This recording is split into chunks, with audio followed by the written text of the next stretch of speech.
আম্মু প্লিজ, আমি তোমার ওই গুন্ডি ভাতিজিকে বিয়ে করতে পারবো না। তুমি কি চাও তোমার ছেলেটা বিয়ের পর মার খেয়ে হাসপাতালে পড়ে থাকুক? একটাবার আমার কথা শোনো। কি সব বাজে কথা বলছিস ঈশান? এসব যদি একবার আরিশার কানে যায় তবে কি হবে ভেবে দেখেছিস? মেয়েটা এমনিতেই জিদি, তার উপর রাখলে ও কাউকে পরোয়া করে না। ও শুনলে তোকে একদম আস্ত রাখবে না। এই জন্যই তো তোমাকে বলছি আম্মু, জেনে বুঝে নিজের ছেলেকে ওই জমের মুখে ঠেলে দিও না। ও তো মেয়ে না, যেন সাক্ষাৎ লেডি ডন। কি বললি তুই? আমি জম? আমি গুন্ডি? হঠাৎই দরজার কাছে আরিশার গম্ভীর গলার আওয়াজ শুনে ঈশানের কলিজাটা শুকিয়ে গেল। সে ভয়ে ভয়ে কাঁপতে কাঁপতে দেখল আরিশা দরজায় দাঁড়িয়ে কোনো কোমরে হাত দিয়ে রাগি চোখে তার দিকে তাকিয়ে আছে। ঈশান আর কোনো পথ না পেয়ে দ্রুত গিয়ে মায়ের পিছু লুকালো। আরে আরে আপু, তুমি কখন এলে?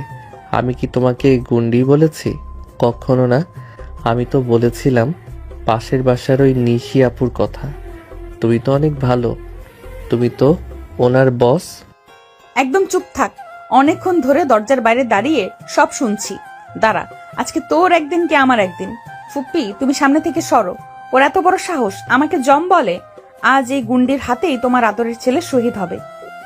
দেখ বাবু, তোদের ঝগড়া তোরা মিটিয়ে নে, আমাকে এর মধ্যে টানিস না। আমার রান্নাঘরে অনেক কাজ পড়ে আছে। আরে আম্মু, তুমি যাচ্ছ কোথায়? তুমি আমার মা হয়ে আমাকে এই জমের হাতে একা ফেলে চলে যাচ্ছ? তুমি তো ওর হয়ে দালালি করছো। ঈশানের মা কথা না বাড়িয়ে ঘর থেকে দ্রুত বেরিয়ে গেলেন। মা বেরিয়ে যেতেই আরিশা ঠাস করে দরজাটা লাগিয়ে দিল। ঈশান ভয়ে দেওয়ালের সাথে সেটে গেল আর আরিশা এক পা করে তার দিকে এগোতে শুরু করলো। কিরে, এখন তো আম্মু নেই, এখন তোকে কে বাঁচাবে? আমি জম, তাই না? আর আমি গুন্ডি। আয়, আজ তোকে হাতে নাতে দেখাচ্ছি জম আর গুন্ডি কাকে বলে। আপু বিশ্বাস করো, আমি ওটা এমনি মজা করে বলেছিলাম। তুমি তো জানোই আমি একটু বেশি রসিক। তুমি অনেক সুন্দরী, তুমি তো ডানা কাটা পরি। এখন পাম দেওয়া হচ্ছে? একটু আগেই তো বললি আমি গুন্ডি। আজ তোর হাড়গোড় একটাও আস্ত রাখবো না। আমার সাথে টক্কর দেওয়ার ফল আজ হাতে নাতে পাবি। ঘরের দরজাটা যখন আরিশা লক করে দিল তখন ঈশানের মনে হলো তার হৃৎপিণ্ড যেন থেমে গেছে। পালানোর কোনো পথ আর পেয়ে ঈশান পেছাতে পেছাতে দেওয়ালে গিয়ে ধাক্কা খেলো। আরিশা এক পা করে তার দিকে এগোচ্ছে আর তার ঠোঁটে সেই রহস্যময় হাসি। আপু, তুমি দরজা কেন লাগালে? মারবে তো মারো, কিন্তু ওভাবে হাসছো কেন? তোমার এই হাসি দেখে আমার কলিজা শুকিয়ে যাচ্ছে। কি হলো রে ঈশান? একটু আগেই তো অনেক কথা বলছিলি, এখন কথা আটকে যাচ্ছে কেন? তুই না বললি আমি জম? তুই না বললি আমি গুন্ডি? তোর সাহসের তারিফ করতে হয়। আমার সামনে দাঁড়িয়ে আমাকেই তুই গুন্ডি বলিস? তুই কি ভেবেছিস আমি তোকে এমনি এমনি ছেড়ে দেব? মোটেও না। আজ তোকে আমি একটা শিক্ষা দিব, যা তুই সারা জীবন মনে রাখবি। কিন্তু সেই শিক্ষাটা মারধর করে নয়, অন্যভাবে হবে। কিরে, শরীর কাঁপছে কেন তোর? ভয় পাচ্ছিস? ঈশান বুঝতে পারছিল না আরিশা আসলে কি করতে চাইছে। আরিশা এবার তার হাতের ঘড়িটা খুলে টেবিলের উপরে রাখলো এবং চুলের বাঁধনটা আলগা করে দিল। এরপর সে একদম ঈশানের গায়ের সাথে লেগে দাঁড়ালো। শোন ঈশান, তুই আমাকে নিয়ে যে যে স্বপ্ন দেখিস আমি সব জানি। তুই ভাবিস আমি তোকে সারাদিন শাসন করব, তোর উপর লাঠি নিয়ে বসে পড়ব? আচ্ছা, একবারও কি ভেবেছিস এই গুন্ডি মেয়েটা তোকে কতটা ভালোবাসতে পারে? তুই আমাকে ভয় পাস, কিন্তু আমি তোকে কাছে পেতে চাই। আজ থেকে এই ঘরের ভেতরে তোর কোনো শাসন চলবে না। এখন আমি যা বলবো তোকে তাই শুনতে হবে। আমি কি সত্যিই জম নাকি তোর হৃদয়ের রানী? বল, চুপ করে আছিস কেন? তোর এই ভয় পাওয়ার চেহারাটা দেখতে আমার খুব ভালো লাগছে। আরিশা তার দুই হাতে ঈশানের দুই পাশের দেওয়ালের উপর রেখে তাকে পুরো আটকে ফেলল। ঈশান এখন আরিশার মায়াবী চোখের সামনে অসহায় হয়ে দাঁড়িয়ে আছে। আরিশা তার মুখটা ঈশানের খুব কাছে নিয়ে এলো। তুই কি জানিস ঈশান, যখন তুই আমাকে গুন্ডি বলে ডাকিস তখন তোকে দেখতে খুব কিউট লাগে। মনে হয় তোর কানটা টেনে লাল করে দেই। কিন্তু এখন আমি তোকে মারবো না। আজ আমি তোকে দেখাবো এই জম যখন কাউকে ভালোবাসে তখন সে কতটা পাগলামি করতে পারে। তুই আমার থেকে পালাতে চাস? কত বড় সাহস তোর! আমার রূপের আগুনের সামনে তুই পুরো ছারখাড় হয়ে যাবি, তাও আমার মায়ায় ছাড়তে পারবি না। বল, তুই কি আমার এই মায়ায় বন্দী হতে চাস, নাকি সত্যি আমি গুন্ডামি শুরু করব? আপু, তুমি কি সত্যি আরিশা আপু নাকি অন্য কেউ? তুমি এভাবে কথা বলছো কেন? আমার তো বিশ্বাসই হচ্ছে না। বিশ্বাস হচ্ছে না তো? দাঁড়া, বিশ্বাস করাচ্ছি। তুই যতবার আমাকে এড়িয়ে চলার চেষ্টা করবি, আমি ততবার তোকে এইভাবে কোণঠাসা করব। আমি কোনো সাধারণ মেয়ে নই ঈশান, আমি আরিশা। আমি যা চাই তা আমি আদায় করে নিই, আর এখন আমি তোকে চাচ্ছি। তুই শুধু আমার হবি, অন্য কারোর দিকে তাকানোর সাহসও করবি না। যদি দেখি অন্য কোনো মেয়ের সাথে কথা বলছিস, তাহলে কিন্তু আমি সত্যি আমার গুন্ডি রূপ ধারণ করব। তখন তোকে রক্ষা করার কেউ থাকবে না, বুঝেছিস আমার বোকা হবু বর? আরিশা তার হাত দিয়ে ঈশানের চুলের মধ্যে আঙুল চালাতে লাগলো। ঈশান তখন পুরোপুরি আরিশার রোমান্টিক মেয়ে হয়ে আচ্ছন্ন। তার ভয়টা এখন ধীরে ধীরে এক অজানা ভালো লাগায় রূপ নিচ্ছে। তোর এই ফর্সা গাল দুটোতে যখন ভয়ের লাল আভা ফুটে ওঠে, তখন তোকে কামড়ে দিতে ইচ্ছে করে। ইস, তুই যদি জানতি আমি তোর জন্য কতটা পাগল, তাহলে ওভাবে গুন্ডি বলে আমাকে খেপাতি না। এখন বল, তুই কি আমার এই মিষ্টি শাসন মেনে নিবি, নাকি আমি আরো একটু কড়া হব? তুই পালানোর যত পথ খুঁজবি, আমি ততবার তোর সব পথ বন্ধ করে দেব, কারণ তুই এখন আমার দখলে, এই ঘরের ভেতরে এবং বাইরেও। আরিশা ঈশানের কানের কাছে এসে জোরে একটা ফু দিল এবং আলতো করে তার গাল টিপে দিয়ে সরে দাঁড়ালো। ঈশান তখনও দেওয়ালের সাথে লেগে দাঁড়িয়ে দাঁড়িয়ে ঘন ঘন নিঃশ্বাস নিচ্ছে। আরিশা মুচকি হাসে, আলগা ভাবে দরজাটা খুলে দিয়ে চলে গেল। আল্লাহ, এ তো রাগী ছিলই, এখন তো দেখি আরো ভয়ঙ্কর হয়ে গেছে। মারধর করলে না হয় সহ্য করা যেত, কিন্তু এভাবে আদর করে মেরে ফেললে তো আমার পালানোর কোনো রাস্তা নেই। গতকাল রাতের সেই অদ্ভুত আর ভয়ঙ্কর অভিজ্ঞতার পর ঈশানের চোখে এক ফোঁটা ঘুম ছিল না। আরিশার সেই রোমান্টিক হুমকির কথা মনে পড়তেই ওর গায়ের লোমগুলো কেমন জানি খাড়া হয়ে যাচ্ছিল। সকালে তড়িঘড়ি করে তৈরি হচ্ছে সে, নাস্তার টেবিলে আসছে, কারণ আজ তার ইউনিভার্সিটিতে খুবই একটা গুরুত্বপূর্ণ একটি ক্লাস আছে। আম্মু, তাড়াতাড়ি নাস্তা দাও, আমার লেট হয়ে যাচ্ছে। আজ ক্লাসে ঠিক সময়ে না পৌঁছাতে পারলে প্রফেসর আমাকে ঢুকতে দেবে না। তুমি বিয়েটা নিয়ে এত দুশ্চিন্তা করো না। আরিশার বাবার সাথে আমার কথা হয়েছে, আগামী মাসেই আমরা আংটি বদলের অনুষ্ঠান সেরে ফেলতে চাইছি। মেয়েটা যেমন কাজে তেমনি বুদ্ধিমতী, আমাদের বংশের মানও রাখবে। ঠিক বলেছো। আমার তো আরিশাকে ছাড়া অন্য কাউকে বাড়ির বউ হিসেবে ভাবতেই কষ্ট হয়। ও যেমন সুন্দর করে কথা বলে, তেমনই গুছিয়ে ঘরটা আগলে রাখবে। ঈশানের মতো আলগোসা ছেলের জন্য আরিশাই একদম পারফেক্ট। বাবা মায়ের মুখে আবারও সেই বিয়ের আলোচনা শুনে ঈশানের রাগে সারা শরীর রিড়ি করে উঠল। সে হাতের জলের গ্লাসটা থপ করে টেবিলের উপরে রেখে চিৎকার করে উঠল। আম্মু, আব্বু, তোমরা কি পাগল হয়ে গেছো? তোমরা কি বুঝছো না আমি কি বলছি? কেন তোমরা জোর করে ওই সিনিয়র আপুর সাথে আমার বিয়ে দিতে চাইছো? ও বয়সে আমার বড়, তার উপর ওর স্বভাব একটা আস্ত গুন্ডার মতো। তোমরা কি চাও বিয়ের পর তোমাদের ছেলে প্রতিদিন মার খেয়ে নীল হয়ে বাড়ি আসুক? ঈশান, একদম বাজে কথা বলবে না। বড়দের কথার উপর কথা বলা আমাদের বাড়ির নিয়ম নয়। আরিশা তোমার বড় হতে পারে, কিন্তু ও তোমাকে শাসন করতে পারবে বলেই আমরা তাকে পছন্দ করেছি। তোমার এই চাঞ্চল্যতা কমানোর জন্য ওর মতন মেয়েই দরকার। শাসন? তোমরা ওটাকে শাসন বলো? ও একটা লেডি ডন। তোমরা জেনে বুঝে কেন আমাকে ওই জমের মুখে ঠেলে দিচ্ছ? আমি বারবার বলছি আমি বিয়েটা করব না। আমি কোনোভাবেই ওই রাগী মেয়েটার সাথে জীবন কাটাতে পারবো না। তোমরা কি আমার সুখ চাও না? তুই এখন ছোট্ট আছিস, তাই এসব বুঝিস না। বিয়ের পর যখন দেখবি আরিশা তোর কত যত্ন করছে, তখন আমাকে এসে ধন্যবাদ দিবি। এখন এসব নাটক বন্ধ করে চুপচাপ নাস্তাটা শেষ কর। খাবার সামনে নিয়ে মেজাজ দেখাবি না। ঈশান দেখল তার আকুতি এত চিৎকার বাবা মায়ের কানে মোটেও পৌঁছাচ্ছে না। তারা এমন একরকমভাবে নিজেদের সিদ্ধান্ত চাপিয়ে দিচ্ছে যেন ঈশান কোনো মানুষ নয়, একটা খেলার পুতুল। বাবা মায়ের এই নির্লিপ্ত দেখে ঈশান বিরক্তির চরমে পৌঁছালো। না, আমি কোনো নাস্তা করব না। তোমাদের সাথে কথা বলা মানেই নিজের মাথা নষ্ট করা। তোমরা যখন আমার সিদ্ধান্তকে সম্মান দিতে জানো না, তখন তোমাদের হাতের নাস্তাও আমি খাবো না। আমি চললাম ইউনিভার্সিটি।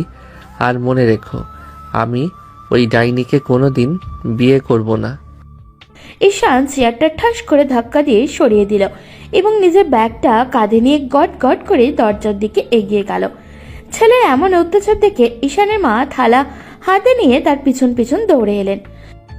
ওরে ঈশান, যাস না বাবা, খালি পেটে বাইরে বের হলে তোর শরীর খারাপ করবে। শোন আমার কথা, অন্তত একটু মুখে দিয়ে যা। এই তোরে বলছি ঈশান, দাঁড়াও বলছি। ঈশান, নিজের লিমিট ক্রস করো না। তোমার মা তোমাকে ডাকছে, ফিরে এসে নাস্তাটা শেষ করো। আমি কিন্তু রেগে গেলে ভালো হবে না। ফিরে এসে বলছি।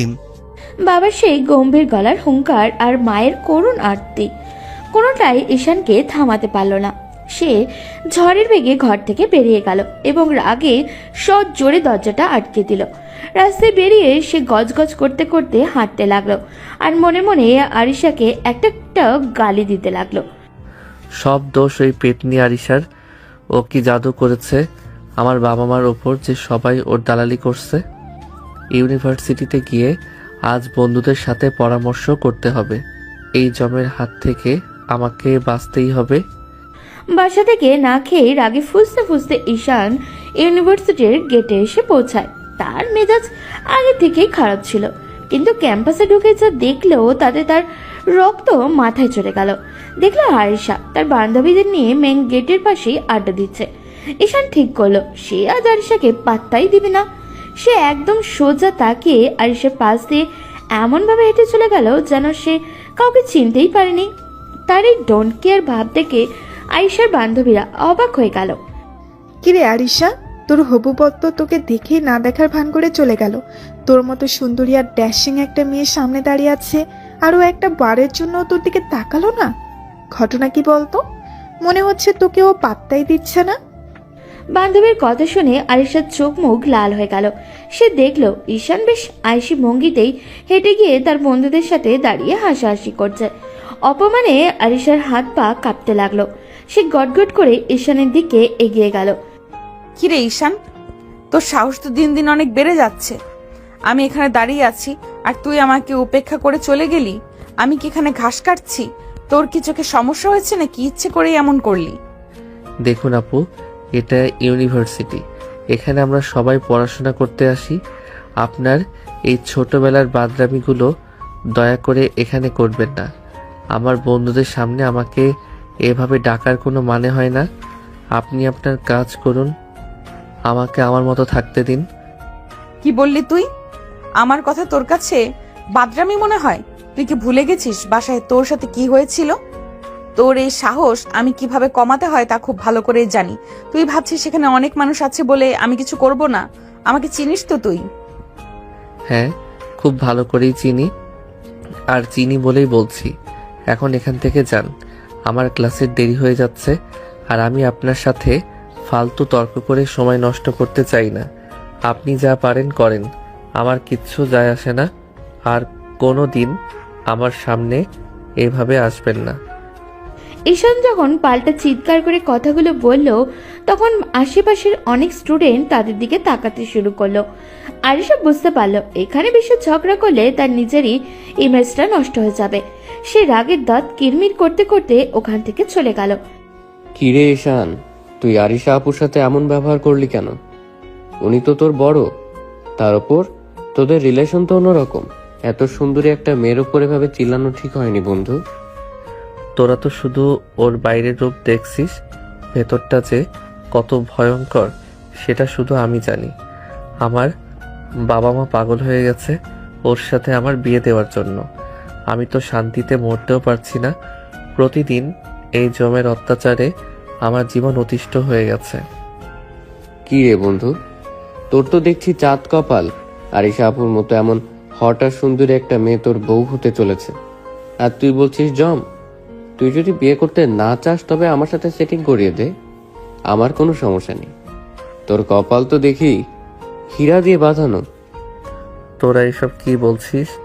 তোদের কাছেও সুন্দরী মনে হতে পারে, কিন্তু আমার কাছে ও একটা জ্যান্ত বিপদ। তোরা জানিস না ও আমাকে কিভাবে থ্রেট দেয়। তোদের যদি এতই পছন্দ হয় তবে তোরাই বিয়ে কর, আমার জান বাঁচলে আমি বাঁচি। তুই আসলে কদর বুঝছিস না রে। আপু তোকে কত ভালোবাসে সেটা তার চোখের দিকে তাকালেই বোঝা যায়। এই রাগের আড়ালে যে কত ভালোবাসা আছে সেটা তুই বিয়ের পর বুঝবি। তখন দেখবি আমাদের এই কথাগুলোই মনে পড়বে। এখন চল ক্লাসে যাই, পরে তোর রোমান্টিক বিয়ে গল্প শোনা যাবে। বন্ধুদের কথা শুনে ঈশানের বিরক্তি আরো বেড়ে গেল। সে বুঝতে পারল বাড়ির মানুষের মতো তার বন্ধুরাও আরিশার মায়ায় পড়ে গেছে। সে মনে মনে একা হয়ে যাচ্ছে ভেবে দীর্ঘশ্বাস ফেলল এবং গটগট করে ক্লাসের রুমের দিকে হাঁটা দিল। ইউনিভার্সিটির শেষ ক্লাসটা শেষ করে ঈশান কিছুটা স্বস্তির নিঃশ্বাস ফেলল। সারাটা দিন আরিশার সেই রাগী চেহারা আর বন্ধুত্বের টিক্কুনি শুনে তার মাথা ধরে গিয়েছিল। সে ভাবছিল করিডোর দিয়ে একাই দ্রুত পায়ে হেঁটে মেন গেট দিয়ে বেরিয়ে যাবে, যাতে আরিশা সামনে আর না পড়তে হয়। করিডোর মোড় ঘুরতেই আচমকা একটা শক্ত হাত ঈশানের শার্টের হাতা চেপে ধরল এবং সহজ জোরে টান দিল।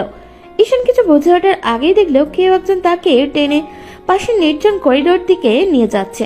সে ভয়ে আর বিস্ময়ে থমকে গেল। আরে কে আপনি? এভাবে টানছেন কেন? ও খোদা, আমাকে ছাড়ুন। এই ভর দুপুরে কি কিডন্যাপ হচ্ছে নাকি? বাঁচাও। ঈশানের আর্তনাদ করার আগেই তাকে একটা ফাঁকা ঘরের দেওয়ালের সাথে ধাক্কা দিয়ে আটকে দেওয়া হলো। ঈশান চোখ খুলে দেখলো সামনে আর কেউ নয়, স্বয়ং আরিশাই দাঁড়িয়ে আছে।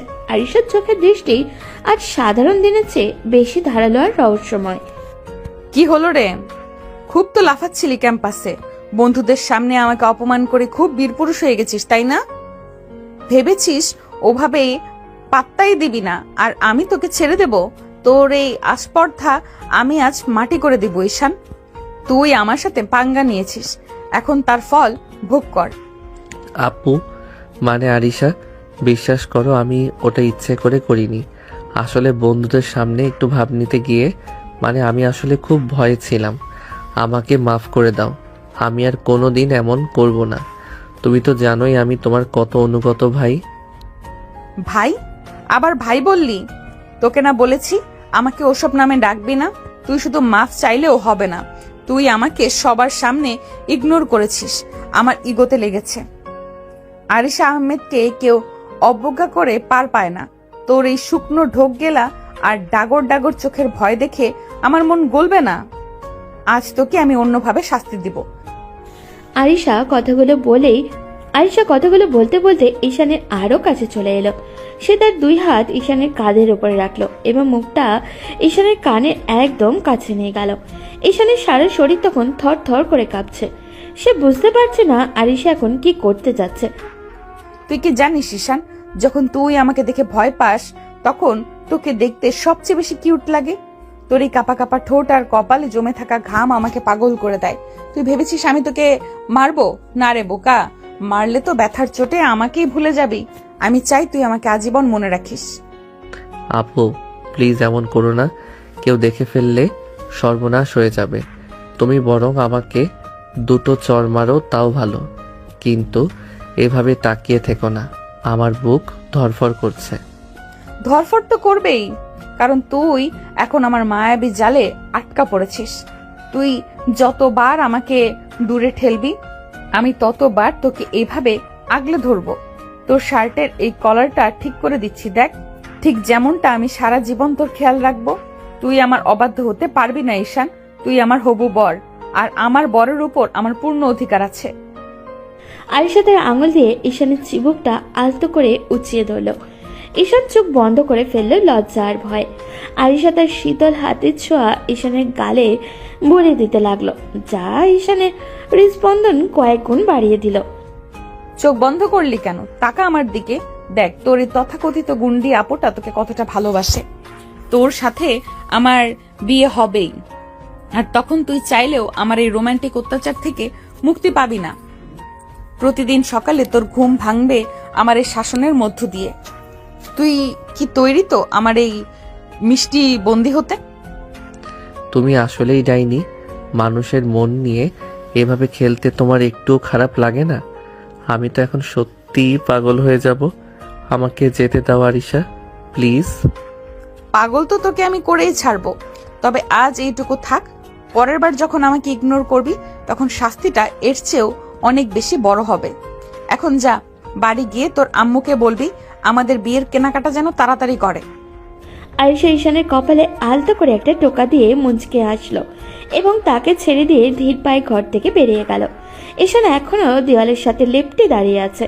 তার মনে হচ্ছে সে কোনো স্বপ্ন দেখছে, নাকি সত্যি তার সাথে এক রোমান্টিক ঝড় বয়ে গেল। ওরে বাবা, এ তো দেখছি মারধর করার চেয়েও ভয়ঙ্কর। মায়ার জালে ফেলে তো আমাকে শেষ করে দিচ্ছে। আমি এখন বাঁচি কিভাবে? এই মেয়ে তো আমার রক্ত খেয়ে নেবে। বিকেলের দিকে ইউনিভার্সিটির ক্যান্টিনে প্রচন্ড ভিড় থাকে। ঈশান তার বন্ধুদের সাথে এক কোনায় বসে চা খাচ্ছিল। সারাদিনের ধকল আর আরিশার রোমান্টিক হুমকির কথা ভেবে সে কিছুটা অন্যমনস্ক হয়েছিল। ঠিক তখনই ক্যান্টিনের অন্য পাশ থেকে উচ্চস্বরে হাসাহাসি আর তর্কের শব্দ শোনা গেল। কিরে ঈশান, তুই তো দেখছি একদম দেবদাস হয়ে গেলি। আরিশা আপু তোকে কি এমন জাদু করলো যে তুই চায়ের কাপে চিনি দিতেই ভুলে গেছিস? তোরা কি থামবি? এমনিতেই আমার মেজাজ গরম হয়ে আছে। তোরা কি দেখছিস না ওই পাশের টেবিলের ছেলেগুলো কেমন অসভ্যের মতো চিৎকার করছে? ক্যান্টিনটা কি ওদের বাপের সম্পত্তি নাকি? ঈশান লক্ষ্য করলো পেছনের টেবিলে কয়েকজন সিনিয়র ছেলে আরিশাকে উদ্দেশ্য করে আজেবাজে মন্তব্য করছে। আরিশা তখন মাত্রই ক্যান্টিনে ঢুকেছে তার বান্ধবীদের সাথে। ছেলেগুলোর মধ্যে একজন আরিশার পথ আটকে দাঁড়ালো। আরে আরিশা সুন্দরী যে, আজ তো তোমাকে অন্য দিনের চেয়েও বেশি কড়া লাগছে। তোমায় যদি একবার আমাদের সাথে কফি খাওয়ার জন্য রাজি করানো যেত তবে দিনটা সার্থক হতো। কি হলো বন্ধুরা? আমার পথ ছাড়ো বলছি। তোমাদের মতো ফালতু ছেলেদের সাথে কথা বলার রুচি আমার নেই। ভদ্রভাবে বলছি, সামনে থেকে সরো, না হলে কিন্তু ফল ভালো হবে না। ওরে বাবা, ম্যাডাম তো দেখি অনেক তেজ দেখান। এই তেজ দিয়ে কি হবে? চলো না একটু আড্ডা দিই। আমাদের সাথে থাকলে তোমার এর এক পানি হয়ে যাবে। ঈশান আর সহ্য করতে পারল না। আরিশাকে নিয়ে এমন বাজে কথা শুনে তার ভেতরটা জ্বলে উঠল। সে বন্ধুদের বারণ সত্ত্বেও টেবিল ছেড়ে উঠে দাঁড়ালো এবং শটান ছেলেগুলোর সামনে গিয়ে দাঁড়ালো।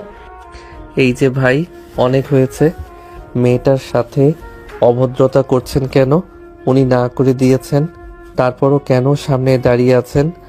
দয়া করে সরুন, না হলে আমি অথরিটিকে জানাবো। এই পিচ্ছি, তুই কোত্থেকে এলি? হিরো সাজতে এসেছিস? যা এখান থেকে, না হলে এক থাপ্পড়ে দাঁত ফেলে দেব।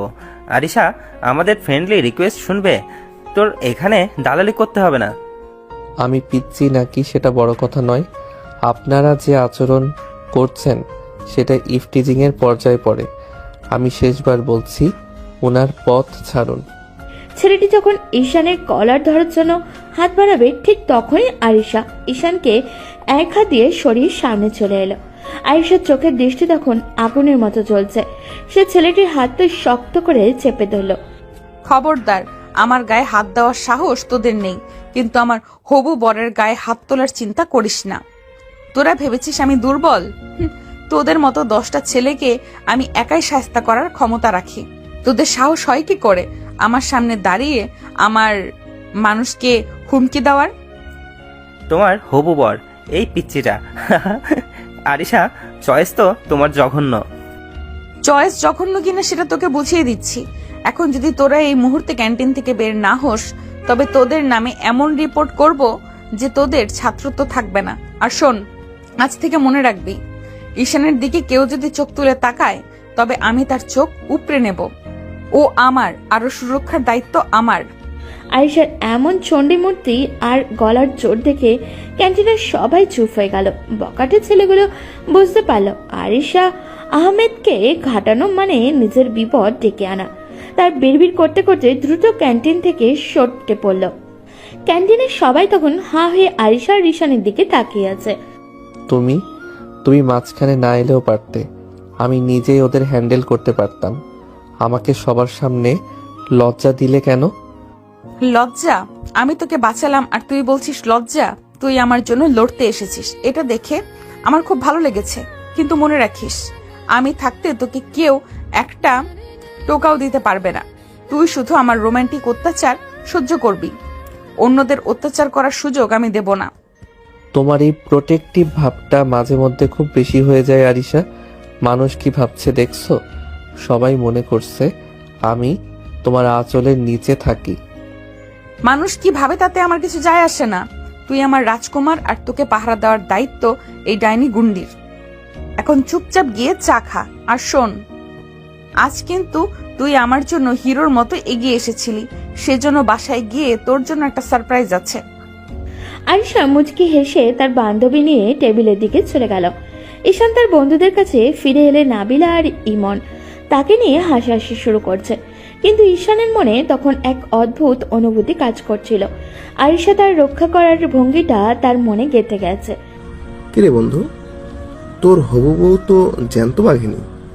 ওই বখাটেগুলো তো ভয়ে পালানোর পথ পাচ্ছিল না। তুই তো দেখছি আসলেই চাঁদের কপাল নিয়ে জন্মেছিস। তোরা থামবি এখন? আমি তো জাস্ট একটা মেয়ের অপমানের প্রতিবাদ করতে গিয়েছিলাম, কিন্তু ও যেভাবে সবার সামনে আমাকে নিজের বলে দাবি করলো, তাতে আমার মুখ দেখানোর জায়গা নেই। আরে গাধা, এটাই তো ভালোবাসা। যে মেয়ে সবার সামনে নিজের অধিকার জাহির করতে পারে, তার ভালো তোকে কেউ বাসবে না। তুই শুধু শুধু ভয় পাচ্ছিস। এখন তো মনে হচ্ছে আমাদেরও একটা এমন রাগী গার্লফ্রেন্ড দরকার। বন্ধুদের ঠাট্টা চলতেই থাকলো, কিন্তু ঈশান আর চোখে আরিশার দিকে তাকালো। আরিশা তখন বান্ধবীদের সাথে গল্প করলেও বারবার ঈশানের দিকে তাকিয়ে চোখ টিপে হাসছিল। ঈশান ভাবলো এই মেয়েটার হাত থেকে রক্ষা পাওয়া আসলে অসম্ভব।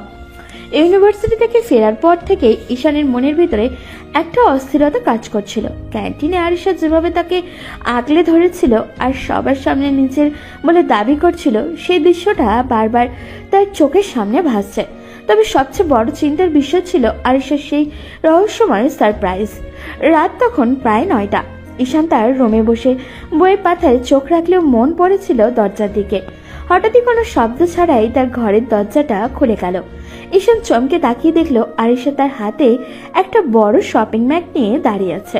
তার পরনে একদম সাধারণ নীল রঙের একটা সুতির শাড়ি, যা ঈশানের আগে কখনো তাকে পরতে দেখেনি। তুমি এই সময়ে আমার রুমে? আর তুমি শাড়ি পরেছো কেন? তোমাকে তো শাড়িতে একদম চেনা যাচ্ছে না। ডাইনি থেকে এক নিমেষেই মানুষ হয়ে গেলে কিভাবে? মুখ সামলে কথা বল ঈশান। আজ আমি তোকে বকতে আসিনি। ক্যান্টিনে তুই যেইভাবে ওই বখাটেদের সামনে বুক চিতিয়ে দাঁড়িয়েছিলি, সেটা দেখে আমি সত্যি খুব ইমপ্রেসড হয়েছি। আমার মনে হয়েছে আমার হবু বরটা শুধু ভীতু নয়, তার ভেতরে বীরত্বও আছে। তাই তোর জন্য এই বিশেষ সারপ্রাইজ। ইমপ্রেসড হয়েছো সেটা তো বুঝলাম, কিন্তু এই শপিং ব্যাগে কি? আর এই শাড়ি পরার রহস্যটা কি? তুমি কি আবার কোনো নতুন ফাঁদ পাচ্ছ আমাকে ফাঁসানোর জন্য? শোন ঈশান, তুই সব সময় আমাকে নেগেটিভলি নিস কেন?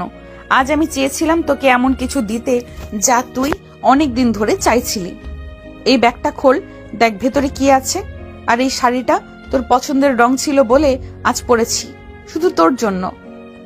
ঈশান দ্বিধা নিয়ে ব্যাগটা খুলল এবং ভেতরে দেখলো তার বহুদিনের শখের একটা লেটেস্ট মডেলের ডিএসএলআর ক্যামেরা। ঈশান ক্যামেরাটা হাতে নিয়ে বিস্ময়ে হতবাক হয়ে গেল। সে ভাবতেও পারেনি আরিশা তার এই শখের কথা জানবে।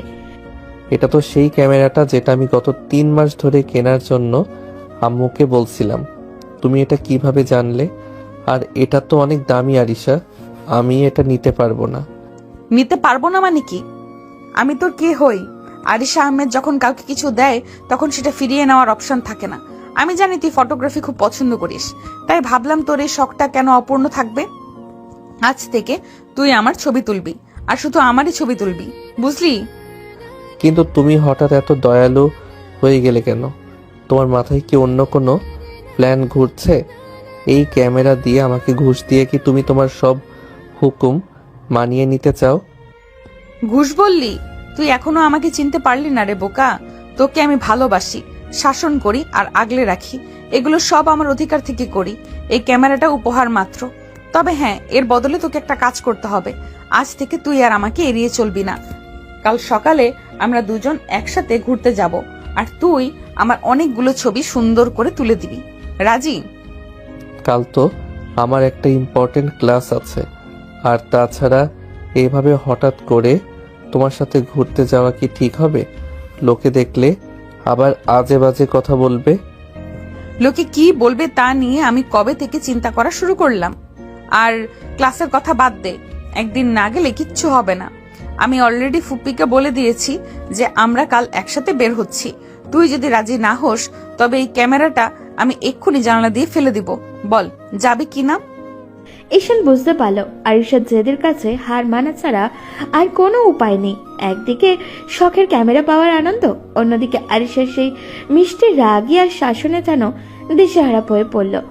আরিশা ঈশানের খুব কাছে এসে তার শার্টের কলারটা ঠিক করে দিল।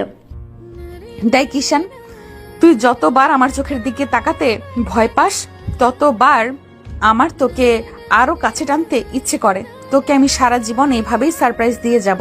তুই শুধু আমার সাথে থাকিস, কোনোদিন আমাকে ছেড়ে যাওয়ার কথা স্বপ্নেও ভাবিস না।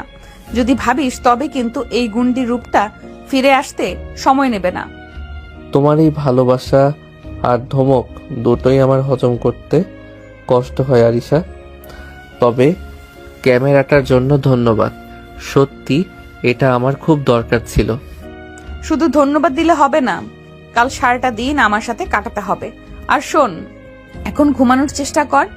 কাল সকালে আমি নিজেই তোকে এসে ডেকে তুলবো, আর দেরি করলে কিন্তু কান টেনে বিছানা থেকে নামাবো। গুড নাইট আমার কিউট বর। আরিশা মুচকি হেসে রুম থেকে বেরিয়ে গেল। ঈশান ক্যামেরার লেন্সের দিকে তাকিয়ে দীর্ঘশ্বাস ফেলল। সে বুঝতে পারছে না সে আরিশার প্রেমে পড়েছে নাকি তার জালে আবারও বেশি জড়িয়ে যাচ্ছে। তবে একটা বিষয় নিশ্চিত, আরিশার এই সারপ্রাইজ তার মনে গভীর এক ছাপ ফেলে গেছে। সকালের মিষ্টি রোদ জানলা দিয়ে ঈশানের চোখে এসে পড়তেই তার ঘুম ভেঙে গেল। কাল রাতে সেই দামি ক্যামেরাটা এখনো তার শিয়রে রাখা। ঈশান ভাবছিল আজকের দিনটা কেমন কাটবে। ঠিক তখনই দরজায় টোকা পড়ল। ঈশান দরজা খুলতেই যেন তোর চোখ ধাঁধিয়ে গেল। তুমি এই ভোরেই রেডি হয়ে গেছো, আর আজকেও শাড়ি পরেছো? আমি তো ভাবলাম কাল রাতে হয়তো শখ করে শাড়ি পরেছিলে, কিন্তু আজও। কেন, আমাকে কি ভালো লাগছে না? তুই তো ফটোগ্রাফি করবি, তাই ভাবলাম শাড়িতেই বোধহয় ছবিগুলো বেশি ভালো আসবে। তাছাড়া তুই নীল রং পছন্দ করিস, তাই আজ হালকা নীল রঙের এই জামদানিটা পরলাম। এখন হা করে তাকিয়ে না থেকে জলদি তৈরি হয়ে নে, আমাদের অনেক দূর যেতে হবে। ঈশান অপলক দৃষ্টিতে আরিশার দিকে তাকিয়ে রইল। নীল শাড়িতে আরিশাকে আজ অসম্ভব মায়াবী আর স্নিগ্ধ লাগছে। তাকে তার কপালে ছোট্ট কালো টিপ আর খোলা চুলগুলো যেন ঈশানের হৃদয়ে এক অন্যরকম দোলা দিয়ে গেল। সে মুগ্ধ হয়ে আরিশার রূপ দেখছিল। কিরে, ওইভাবে মূর্তির মতো দাঁড়িয়ে আছিস কেন? প্রেমে পড়ে গেলি নাকি? নাকি আমার রূপ দেখে তোর হার্টবিট বেড়ে গেছে? বল না, চুপ করে আছিস কেন? না মানে একদম না, কি সব যা তা বলছো তুমি? আমি জাস্ট দেখছিলাম তোমার শাড়িটা সোজা হয়েছে কিনা। তুমি তো আবার ঠিকঠাক কাপড় পরতেও পারো না। এই তো আমি এখনই রেডি হয়ে আসছি, তুমি নিচে গিয়ে অপেক্ষা করো। ঈশান দ্রুত তৈরি হয়ে ক্যামেরাটা কাঁধে নিয়ে আরিশার সাথে বেরিয়ে পড়ল। তার শহরের কোলাহল ছেড়ে একটু নিরিবিলি একটা পার্কে এসে পৌঁছালো তারা। চারিদিকে সবুজ প্রকৃতি আর আরিশার নীল শাড়ি যেন মিলেমিশে একাকার হয়ে গেছে। ঈশান একের পর এক আরিশার চমৎকার সব ছবি তুলতে শুরু করলো। ছবিগুলো কেমন হচ্ছে রে ঈশান? আমাকে কি সত্যি সুন্দর লাগছে, নাকি তুই শুধু ক্যামেরার কারসাজি দেখাচ্ছিস? এই প্রথম আমার মনে হচ্ছে তুই কি বিয়ে করার সিদ্ধান্তটা খুব একটা ভুল ছিল না। অন্তত আমার অনেক সুন্দর সুন্দর ছবি তো পাওয়া যাবে। তোমাকে সুন্দর লাগছে কিনা সেটা তুমি ছবি দেখলেই বুঝবে। আর আমি কোনো কারসাজি করছি না, লেন্স যা দেখছে আমি সেটাই বন্দি করছি। তুমি একটু ওই গাছটার নিচে গিয়ে দাঁড়াও তো, আলোটা ওখানে খুব সুন্দর পড়ছে। ছবি তুলতে তুলতে ঈশানের নজর পড়ল রাস্তার পাশে এক বৃদ্ধা বেলি ফুলের মালা বিক্রি করছেন। সে হুট করে আরিশার জন্য একজোড়া বেলি ফুলের গাজরা কিনে আনলো। আরিশার সামনে এসে সে যখন ফুলের মালাগুলো এগিয়ে দিল, আরিশার চোখ দুটো বিস্ময়ে বড় বড় হয়ে গেল। এটি কি আমার জন্য? তুই নিজে থেকে আমার জন্য ফুল কিনে এনেছিস? আমি তো ভাবতেই পারছি না। তুই তো আমায় দেখলেই পালাতে চাস। আজ হঠাৎ এই ভালোবাসা কোথা থেকে এলো? আরে এত অবাক হয়ে তাকিয়ে আছো কেন? জাস্ট ভালো লাগলো তাই কিনে দিলাম। সামান্য একটা ফুলের মালার জন্য এত নাটক করার কি আছে? পছন্দ না হলে ফেলে দাও, আমি জোর করছি না। ফেলে দিব মানে? তুই পাগল হয়েছিস? এটা শুধু সামান্য ফুল নয় ঈশান, এটা আমার কাছে অনেক বড় কিছু, কারণ এটা তুই আমাকে দিয়েছিস। তুই হয়তো জানিস না, ছোটবেলা থেকেই আমার শখ ছিল আমার প্রিয় মানুষটা আমাকে বেলি ফুল দিয়ে সাজাবে। আজ সেই শখটা পূরণ হলো। শোন, আমি একা পড়তে পারছি না, তুই নিজের হাতে আমাকে এই মালাটা চুলে পরিয়ে দে। আমি? লোকে দেখলে কি ভাববে আরিশা? আর আমি তো ওসব পারি না। তুমি বরং নিজেই পরে নাও, হাত কাঁপলে আবার চুল নষ্ট হয়ে যাবে। কেউ দেখলে দেখুক, আমার কিছু যায় আসে না, আর আমার চুল নষ্ট হবে না। তুই জাস্ট আলতো করে পরিয়ে দে। তুই না পরিয়ে দিলে আমি এখান থেকে এক পাও নড়বো না। বল, তুই কি চাস আমি এখানে দাঁড়িয়ে থাকি? ঈশান চারিদিকে একবার করে তাকিয়ে নিয়ে খুব সাবধানে আরিশার পেছনে গিয়ে দাঁড়ালো। তার হাত দুটো কাঁপছিল। খুব যত্ন করে বেলি ফুলের মালাটা আরিশার খোপার চারপাশে জড়িয়ে দিল। বেলি ফুলের তীব্র সুবাস আর আরিশার চুলের ঘ্রাণে ঈশানের মাথা যেন ঝিমঝিম করতে লাগলো। ধন্যবাদ রে ঈশান, আজ আমার দিনটা আসলেও অনেক স্পেশাল হয়ে গেল। তোর এই ছোট্ট উপহারটা আমি সারা জীবন মনে রাখবো। চল এবার আরো কিছু ছবি তুলি, আমার খুব ভালো লাগছে আজ। তার আবারও কিছুক্ষণ ঘুরে বেড়ালো। ঈশান দেখলেও আশেপাশে কিছু ছেলে আরিশার দিকে মুগ্ধ চোখে তাকিয়ে আছে। আরিশাকে আজ এতটাই সুন্দর লাগছে যে যে কেউ তাকাতে বাধ্য। কিন্তু ছেলেদের সেই লোলুপ দৃষ্টি দেখে ঈশানের ভেতরটা হঠাৎই বিষিয়ে উঠল। তার কেমন যেন অস্বস্তি হতে শুরু করলো। আরিশা, চলো এখান থেকে চলে যাই। আমার মনে হচ্ছে এই জায়গাটা আর ভালো লাগছে না। রোদ অনেক বেড়ে গেছে, চলো অন্য কোথাও যাই। কেন? ওই তো কত সুন্দর রোদ আর ব্যাকগ্রাউন্ড। তুই তো বললি এখানে ছবি ভালো আসবে, হঠাৎ কি হলো তোর? কোনো সমস্যা হয়েছে? কারোর উপর রাগ করলি নাকি? কোনো সমস্যা হয়নি, এমনিতেই ভালো লাগছে না। এখানে ভিড় বাড়ছে আর ব্যাকগ্রাউন্ডও এখন ছবি তোলার জন্য পারফেক্ট না। আমি যা বলছি শোনো, চলো এখান থেকে বেরিয়ে পড়ি। অন্য কোনো ভালো জায়গায় যাব যেখানে এত মানুষ থাকবে না। ও, তার মানে আমার হবু বরের জেলাসি হচ্ছে। ওই ছেলেগুলো তাকাচ্ছে বলে তুই রেগে গেছিস, তাই না?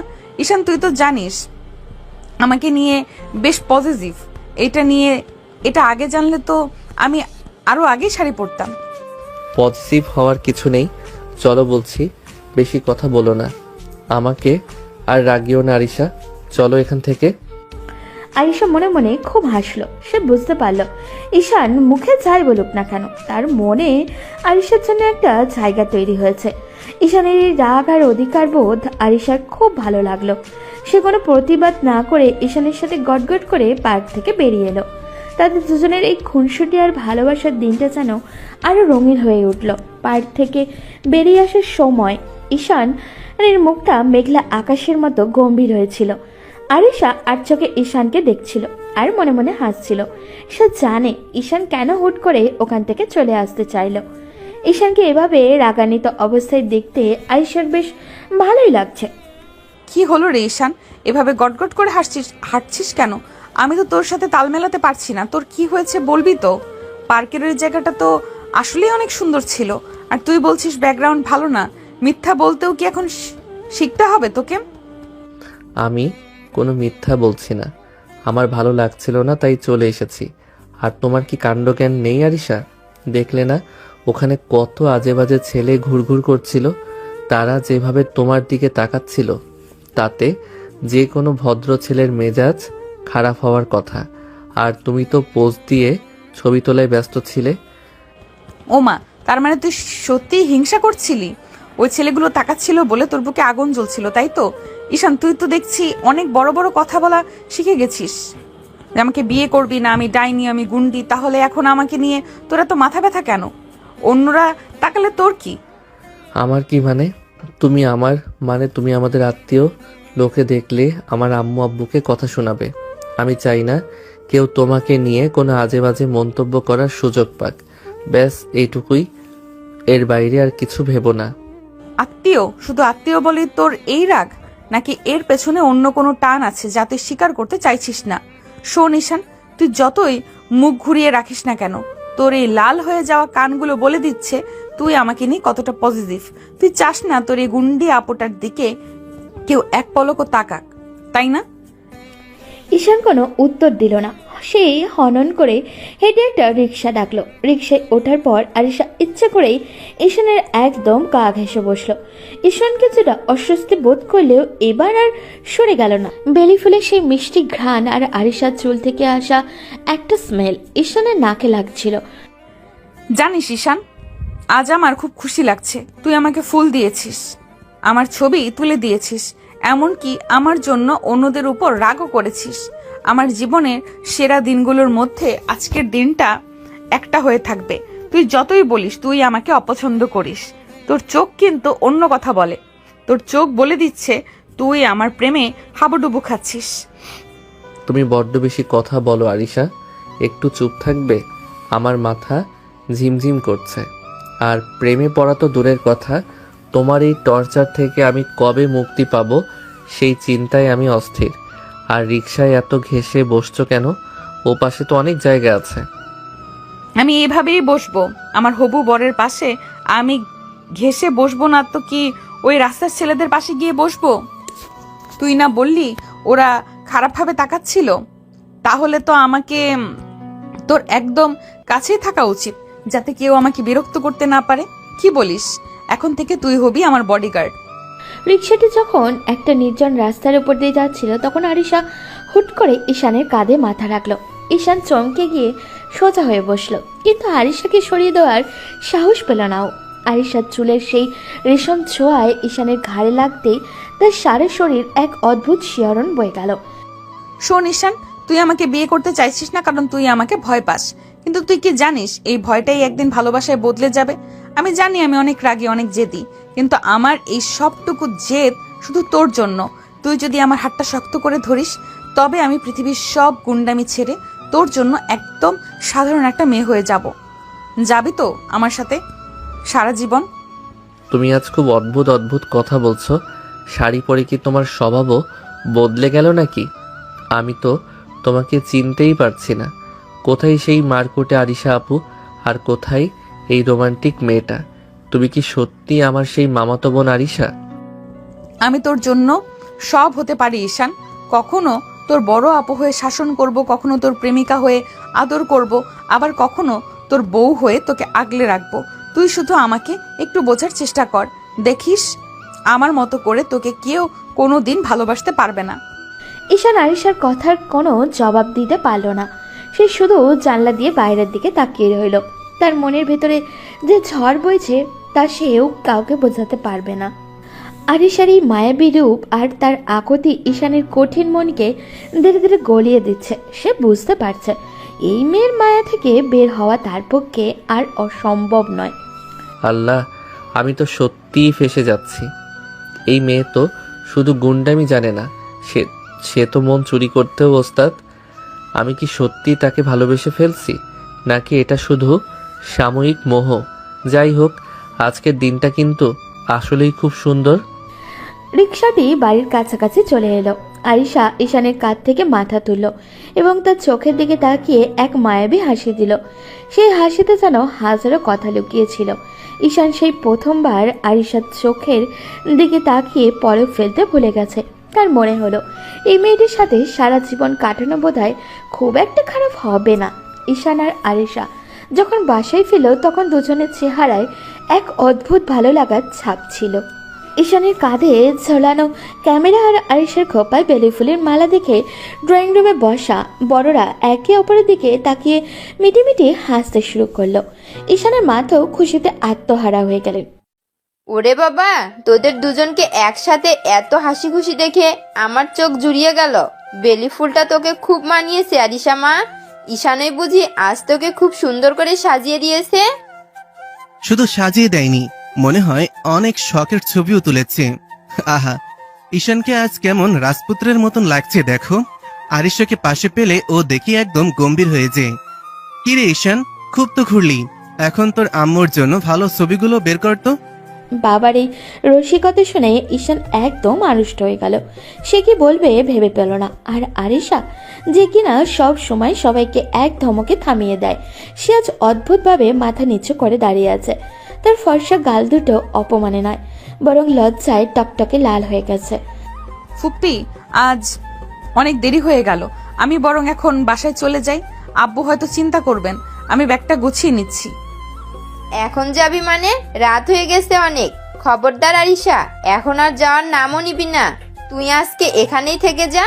তোর আব্বুও তো এখানেই আছেন, ওনার সাথে কথা হয়ে গেছে তুই আজ রাতে থাকবি, আর কাল সকালে একসাথে ঈশানের সাথে ইউনিভার্সিটি যাবি। এতে তোরও সময় বাঁচবে আর আমরাও একটু গল্প করতে পারবো। কিন্তু ফুপ্পি, আমি তো কোনো কাপড় আনিনি সাথে। এইভাবে হুট করে থেকে যাওয়া কি ঠিক হবে? লোকে কি ভাববে? লোকে কিছু ভাববে না, নিজের হবু শ্বশুর বাড়িতে থাকবি, এতে আবার ভাবা ভাবির কি আছে? তোর জামা কাপড় সব আলমারিতে আছে, যা তুই সচরাচর এখানে এসে পড়তি। তুই একদম চিন্তা করিস না, তুই আজ এখানেই থাকছিস। জামা ফ্রেশ হয়ে নে। আরিশা আর কোনো কথা বাড়ালো না। সে দেখলো ঈশান তার দিকেই তাকিয়ে আছে। ঈশানের চোখে দৃষ্টির সামনে আরিশা কেন জানি আজ খুব অসহায় বোধ করছিল। সে এক মুহূর্ত না দাঁড়িয়ে মাথা নিচু করে সে ঘরের দিকে চলে গেল, যেখানে সে সচরাচর এই বাড়িতে এলে থাকে। আল্লাহ, এ তো অবিশ্বাস্য। এই মেয়েটা এইভাবে লজ্জা পেতে পারে আমি কল্পনাও করিনি। যে মেয়েকে আমি এতদিন বাঘিনী ভাবতাম, সে আজ একটা সাধারণ বেড়ালের মতো চুপচাপ ঘর থেকে বেরিয়ে গেল কেন? আম্মুর একটা কথায়ও একদম নরম হয়ে গেল। সত্যি কি আরিশা পাল্টে যাচ্ছে? দেখলি তো আরিশা মা কেমন শান্ত হয়ে গেল। ঈশান, তুইও যা এখন ঘরে গিয়ে ফ্রেশ হ। তোদের দুজনকে এভাবে দেখে আমার বুকটা ভরে গেছে। এখন আমরা নিশ্চিন্তে বিয়ের আয়োজনটা শুরু করতে পারি। আমাদের বাড়ির লক্ষ্মী আজ আমাদের সাথেই থাকছে। আমার তো মনে হচ্ছে আজ থেকেই ওদের বিয়ে হয়ে গেছে। কাল সকালে ওদের দুজনকে একসাথে নাস্তা খাইয়ে ভার্সিটিতে পাঠাবো। ভাবতেই খুব ভালো লাগছে। বড়রা যখন ড্রয়িং রুমে বিয়ের পরিকল্পনা নিয়ে ব্যস্ত, তখন ঈশান নিচের ঘরে গিয়ে বিছানায় থপ করে শুয়ে পড়ল। তার মাথায় শুধু আরিশার সেই লজ্জা মাখা মুখটাই ঘুরছিল। সে বুঝতে পারছে আরিশা এই নতুন রূপটা তাকে ধীরে ধীরে এক গভীর মায়ায় আচ্ছন্ন করে ফেলছে। অন্যদিকে আরিশা তার নিচের ঘরে গিয়ে আয়নার সামনে দাঁড়িয়ে নিচের গাল দুটো ছুঁয়ে দেখছিল। তার মনে হচ্ছিল আজ বুঝি সত্যি সে ঈশানের প্রেমে পুরোপুরি পড়ে গেছে। সকালবেলা নাস্তার টেবিলে সবাই একসাথে বসেছে। ঈশান একপাশে বসে আছে, আর তার ঠিক উল্টো দিকের চেয়ারে আরিশা বসেছে। কালকে ঘটনার পর থেকে ঈশান আরিশার দিকে তাকাতে পারছে না। তার ভিতরে কেমন জানি একটা অস্থিরতা কাজ করছে। ঈশান, তুই বসে আছিস কেন? আরিশার প্লেটে একটু পরোটা আর ভাজি তুলে দে। মেয়েটা কাল কত পরিশ্রম করেছে, আজ ওকে একটু যত্নে খাওয়ানো তোর দায়িত্ব। আম্মু, ও কি কচি খুকি নাকি যে ওকে তুলে দিতে হবে? ও নিজের খাবার নিজেই নিতে পারে। তুমি শুধু শুধু আমাকে এই কাজগুলো করতে বলো না। তুই দেখি এখনো ছোটই রয়ে গেলি। আরিশা তোর বউ হতে যাচ্ছে, এখন থেকে এসব অভ্যাস না করলে পরে তো বিপদে পড়বি। কি বল আরিশা মা, আমি ঠিক বলেছি না? আরিশা কোনো কথা না বলে মুচকি হাসল। সে নিচু হয়ে পরোটা ছিঁড়তে শুরু করলো। ঈশান ভাবছিল আরিশা হয়তো আজ লজ্জা পাচ্ছে, কিন্তু তার সেই ধারণা ভুল প্রমাণ করতে আরিশার বেশিক্ষণ সময় লাগলো না। নাস্তা খেতে খেতে ঈশান হঠাৎই অনুভব করলো টেবিলের নিচ দিয়ে আরিশার পা তার পায়ের উপরে এসে পড়েছে। আল্লাহ, এটা কি হচ্ছে? আরিশা কি ইচ্ছে করে আমার পায়ে পা লাগাচ্ছে? ও তো রীতিমতো পায়ের আঙুল দিয়ে আমাকে সুরসুরি দিচ্ছে। এই মেয়ের সাহস তো দিন দিন অনেক বেড়ে যাচ্ছে। সবার সামনে ও এসব কি করছে? আরিশা টেবিলের উপরে একদম শান্ত আর লক্ষ্মী মেয়ে সেজে বসে আছে, কিন্তু টেবিলের নিচে তার পায়ের দুষ্টামি সামানে চলছে। সে তার পা দিয়ে ঈশানের পায়ে বারবার আলতো করে ঘষা দিচ্ছে। ঈশান অস্বস্তিতে উসখুস করতে লাগলো। সে মুখ দিয়ে কিছু বলতেও পারছে না, আবার বড়দের সামনে সহ্য করতে তার কষ্ট হচ্ছে। আম্মু, আজকের পরোটাটা না একটু বেশি মচমচে হয়েছে। আমার না গলা শুকিয়ে আসছে। আমাকে এক গ্লাস পানি দাও তো। কিরে ঈশান, তোর মুখটা হঠাৎ এমন লাল হয়ে গেল কেন? শরীর খারাপ লাগছে নাকি? তোর কপালে তো ঘাম দেখা যাচ্ছে, ফ্যানটা কি আর একটু বাড়িয়ে দেবো? না না, ফ্যান ঠিক আছে। আসলে গরম লাগছে একটু। আরিশা আপু, তুমি কি একটু ওদিকে সরে বসবে? তোমার পা মনে হয় বারবার আমার চেয়ারে ধাক্কা লাগছে। তুমি কি সোজা হয়ে বসে থাকতে পারো না? কেন রে ঈশান? আমি তো সোজা হয়েই বসে আছি। আমার পা তো আমার জায়গাতেই আছে। তোর যদি পা রাখার জায়গা না হয় তবে তুই পা গুটিয়ে বস। আমি তো দিব্যি আরাম করে নাস্তা খাচ্ছি। ফুপ্পি পরোটাটা কিন্তু আসলেও খুব চমৎকার হয়েছে। আরিশার এই ভাজা মাছটা উল্টে খেতে না জানাটা টাইপের কথা শুনে ঈশানের পিত্তি চলে গেল। সে দেখলো আরিশা আর চোখে তার দিকেই তাকিয়ে বাঁকা একটা হাসি হাসছে। টেবিলের নিচে সুরসুরি এখন আরো বেড়ে গেছে। আরিশা এখন তার পা দিয়ে ঈশানের গোড়ালি পর্যন্ত ঘষছে। ঈশানের নাস্তা খাওয়া যেন থেমে গেল। আব্বু, আমার না হঠাৎ মনে পড়লো ইউনিভার্সিটিতে একটা জরুরি কাজ আছে। আমার এখনই বের হতে হবে। আমি আর নাস্তা করতে পারছি না। আরিশা আপু, তুমি কি রেডি, নাকি আমি একাই চলে যাব? কিরে, নাস্তা তো অর্ধেক রয়ে গেল, আর এত তাড়াহুড়া কিসের? আরিশা তো এখনো নাস্তা শেষ করেনি। ও রেডি হোক, তারপর তোরা একসাথে ইউনিভার্সিটিতে যাস। তুই একটু ধৈর্য ধর ঈশান। আরে ঈশান, এত অস্থির হচ্ছিস কেন? আমি তো এখনই শেষ করছি। তুই বরং একটু সবজি নে। এই যে আমি তোকে তুলে দিচ্ছি। তুই তো আবার নিজের হাতে নিতেও লজ্জা পাস। আরিশা প্লেটে সবজি তুলে দেওয়ার বাহানায় ঈশানের আরো কাছে ঝুঁকে এলো এবং টেবিলের নিচে জোরে সরে ঈশানের পায়ে একটা চাপ দিল। ঈশান যন্ত্রণায় আর অস্বস্তিতে চোখ মুখ কুঁচকে ফেললো, কিন্তু মুখ দিয়ে কোনো আওয়াজ করলো না। সে বুঝতে পারল আরিশা তাকে সবার সামনে আটকানোর একটা নতুন ফন্দি বের করেছে। তুমি কি থামবে? আমার পা কিন্তু ব্যথা করছে। আব্বু আম্মু সামনে আছে বলে আমি কিছু বলছি না। এর মানে এই নয় যে তুমি যা ইচ্ছে তাই করবে। ক্লাসে চলো, আজ আমি তোমাকে দেখে নেব। কি দেখে নিবি রে? তুই তো আমার দিকে ঠিক মতো তাকাতেই পারছিস না। তোর এই লাল হয়ে যাওয়া চেহারাটা দেখতে আমার খুব ভালো লাগছে। আরো একটু সবজি খাবি, নাকি পায়েস নিচে আরো একটু চাপ দিব, নাকি পায়ের নিচে আরো একটু চাপ দিব? ঈশান আর কোনো কথা না বলে গট গট করে নাস্তার টেবিল থেকে উঠে গেল। তারই অস্থিরতা দেখে বড়রা হাসাহাসি করতে লাগলো।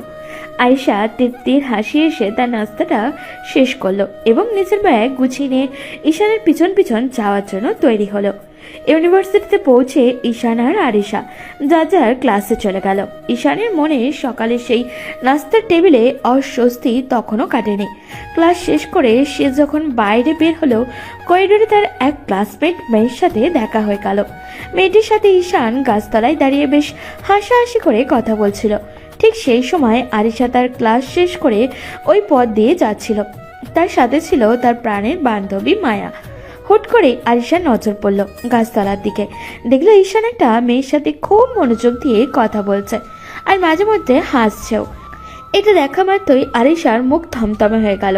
সে দূরে দাঁড়িয়ে রাগে ফুঁসতে লাগলো। কি রে আরিশা, ওটা তোর হবু বর ঈশান না? দেখ দেখ, অন্য একটা মেয়ের সাথে কেমন ঢলাঢলি করছে। তুই তো বলেছিলি ও খুব ভীতু আর তোকে ছাড়া কাউকে চেনে না, কিন্তু এখানে তো দেখছি ও পুরো হিরো হয়ে গেছে। তুই থাকতেও অন্য মেয়ের সাথে এত হাসাহাসি কিভাবে করে? একদম চুপ থাক মায়া। কি সব যাতা বলছিস? ও নিশ্চয়ই কোনো নোটস বা পড়া নিয়ে কথা বলছে। আমাকে ও সব বলে রাগিয়ে লাভ নেই। ওরে বাবা, নোটস নিতে গিয়ে এত হাসাহাসি কিসের রে? দেখ দেখ, মেয়েটা কেমন ওর গায়ে ঢলে পড়ছে। তুই যদি এখন কিছু না করিস তবে কিন্তু তোর হাতের শিকার অন্য কেউ নিয়ে যাবে। তোর এই ডপট কোথায় গেল এখন? তুই তো বলেছিলি ঈশান শুধু তোর, এখন তো দেখছি ও সবার। মায়ার এই বারবার খুঁচিয়ে বলা কথা আরিশার ধৈর্যের বাঁধ ভেঙে গেল। সে আর এক মুহূর্ত দেরি না করে গট গট করে ঈশানের দিকে এগিয়ে গেল। আরিশা হাঁটার ধরনই দেখেই বোঝা যাচ্ছিল আজ একটা বড়সড় ঝড় উঠবে। সে সরাসরি ঈশানের সামনে গিয়ে দাঁড়িয়ে পড়ল। এই ঈশান, এখানে কি হচ্ছে? এই মেয়েটাকে আর তুই ওর সাথে দাঁড়িয়ে দাঁত বের করে হাসছিস কেন? তোর ক্লাসে যাওয়ার নাম নেই, এখানে গাছতলায় দাঁড়িয়ে আড্ডা মারা হচ্ছে। আরে আপু, তুমি হুট করে কোত্থেকে এলে আর এমন করছো কেন? ও আমার ক্লাসমেট। আমরা জাস্ট অ্যাসাইনমেন্ট নিয়ে কথা বলছিলাম। এতে তোমার এত রাগ করার কি আছে? তুমি অহেতুক ঝামেলা করছো সবার সামনে। অহেতুক ঝামেলা? আমি তোকে বারবার বলেছি তুই কোনো মেয়ের সাথে এইভাবে মিশবি না, কথা বলবি না। তোর কি মনে হয়, তোর কি কানে যায় না? আমার সাথে কথা বলার সময় তো তোর মুখ শুকিয়ে যায়, আর এই মেয়ের সাথে তো দেখি তোর হাসাহাসি আর থামছে না। তো সাহস তো দিন দিন অনেক বেড়ে যাচ্ছে। কী সব যাতা বলছো? আমি কার সাথে কথা বলবো আর না বলবো সেটা কি এখন তোমার কাছ থেকে পারমিশন নিতে হবে? তুমি ইউনিভার্সিটির সবার সামনে এভাবে আমাকে ছোট করতে পারো না। তুমি কি আমাকে পাহারাদার দিয়ে আটকে রাখছো নাকি? যাও এখান থেকে, আমাকে বিরক্ত করো না। কি বললি তুই? আমাকে এখানে থেকে যেতে বলছিস? আবার বলছিস তোকে বিরক্ত না করতে? তোর ডানা খুব গজিয়েছে তাই না? দাঁড়া, তোর এই সাহস আজ আমি জন্মের মতো কমিয়ে দিচ্ছি। আজ তোকে আমি একদম আস্ত রাখবো না। আরিশা রেগে গিয়ে তার ব্যাগটা পাশে থাকা মায়ের হাতে ধরিয়ে দিল আর ঈশানকে ধরার জন্য তেড়ে গেল। ঈশান দেখল আরিশা তার সেই পুরনো রাগী মূর্তিতে ফিরে এসেছে। ঈশান আর কোনো উপায় না পেয়ে অজরে এক দৌড় দিল। ওরে বাবা, তুমি তো দেখছি আসলেই পাগল হয়ে গেছো। এমন করো না, আমি তো কিছুই করিনি। বাঁচাও, কেউ আমাকে বাঁচাও। আজ এই গুন্ডি আমাকে জ্যান্ত রাখবে না। পালাবি কোথায়? আজ যদি তোকে ধরতে পারি তবে তোকে এই মাঠেই মজা দেখাবো। আমার সামনে দাঁড়িয়ে অন্য মেয়ের সাথে হাসাহাসি করা হচ্ছে। তোর কত বড় স্পর্ধা, আজ আমি সেটা দেখব। দাঁড়া বলছি। পুরো ইউনিভার্সিটির ছাত্রছাত্রীরা অবাক হয়ে দেখল আগে আগে ঈশান প্রাণ পরে দৌড়াচ্ছে আর তার পেছন পেছন আরিশা শাড়ি পরেই তাকে তাড়া করছে। ঈশান চিৎকার করে সবাইকে রাস্তা ছাড়তে বলছে আর আরিশা রাগে চিৎকার করতে করতে তার পেছনে ছুটছে। পুরো ক্যাম্পাসে তখন একটা হুলুস তুলুস পড়ে গেল। কেউ হাসছে, কেউ আবার অবাক হয়ে তাকেও দেখছে। আপু শোনো, আমি জাস্ট মজা করছিলাম। তুমি শাড়ি পরে এভাবে দৌড়াদৌড়ি করো না, পড়ে যাবে তো। দয়া করে শান্ত হও, সবাই দেখছে। দেখুক সবাই, আজ তোকে আমি ছাড়বো না। তুই তো আমাকে পাত্তাই দিচ্ছিলি না, এখন দৌড়াচ্ছিস কেন? আয় আমার সামনে আয়। তুই আমাকে চিনিস না, আজ তোকে আমি হাড়গোড় ভেঙে দিব। ঈশান ইউনিভার্সিটির করিডোর দিয়ে দৌড়াতে দৌড়াতে একসময় সিঁড়ির কাছে গিয়ে হাঁপাতে লাগলো। আরিশাও তার পিছু ছাড়ল না। এক দৌড়াদৌড়ি দেখে তাদের বন্ধুরা হাসাহাসি করতে গড়াগড়ি খাচ্ছিল। ঈশান বুঝতে পারল আরিশার এই হিংসা তার রাগের চেয়েও অনেক বেশি ভয়ঙ্কর।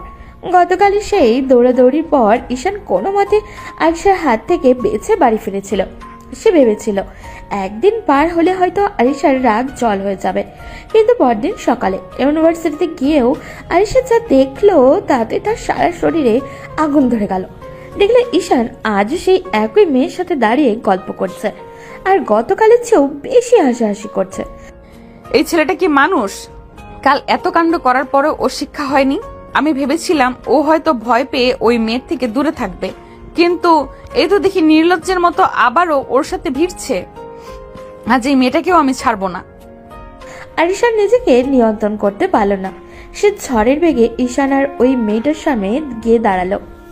তার চেহারা রাগে লাল হয়ে গিয়েছে, একদম চোখ দিয়ে যেন আগুন ঝরছিল।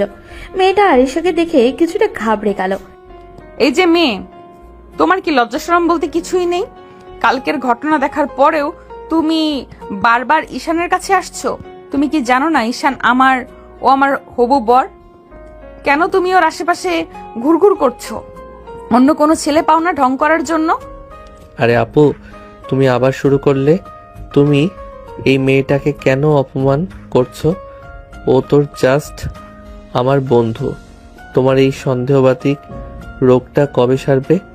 তুমি এভাবে সবার সামনে সিন ক্রিয়েট করছো কেন? তুই চুপ থাক ঈশান, তোর কোনো চরিত্রই নেই। একটা মেয়েতে তোর মন ভরে না, তাই না? আমি কি মরে গেছি যে তোকে অন্য মেয়ের সাথে আড্ডা দিতে হবে? তোর এত বড় সাহস, তুই আমার মুখের ওপর কথা বলিস? আমি মোটেও ভুল কিছু বলছি না। তুমি অকারণে ওকে কথা শোনাচ্ছ। এটা ইউনিভার্সিটি, এখানে বন্ধু থাকা খুব স্বাভাবিক। তুমি নিজেকে কি ভাবো? তুমি আমার উপর হুকুম চালানোর কে? ঈশানের মুখে তুমি কে কথাটি শুনে আরিশা হিতাহিত জ্ঞান হারিয়ে ফেলল। তার মানে হলো ঈশান এই মেয়েটার সামনে তাকে ছোট করছে। রাগের মাথায় আরিশা হাত চালিয়ে দিল এবং সজোরে ঈশানের গালে একটা চর বসিয়ে দিল। চরটা এত জোরে ছিল যে আশেপাশের সবাই থমকে দাঁড়িয়ে গেল। তুমি আমাকে সবার সামনে চর মারলে? তোমার সাহস হয় কি করে আমার গায়ে হাত তোলার? তুমি কি ভেবেছো আমি তোমার হাতের পুতুল? তুমি যা খুশি তাই করবে আর আমি মুখ বুজে সহ্য করব? হ্যাঁ মারবো, 100 বার মারবো। তুই যদি আমার অবাধ্য হোস তবে তোকে আমি জ্যান্ত পুঁতে ফেলবো। তুই আমার অবমাননা সহ্য করছিস ওই মেয়ের জন্য? ঈশান দেখলো আশেপাশের ছাত্রছাত্রীরা তাকে দেখে হাসাহাসি করছে এবং কানাঘুষাও করছে। অপমানে তার মাথা কাজ করা বন্ধ করে দিল। সে আরিশার দিকে তাকালে তার চোখ দিয়ে যেন জল বেরিয়ে আসছিল, কিন্তু সে সেটা কষ্টে নয়, চরম অপমানে। শোনো আরিশা, আমি ঠিকই ভেবেছিলাম আমি এজন্যই তোমাকে বিয়ে করতে চাই না। দেখেছো কেন?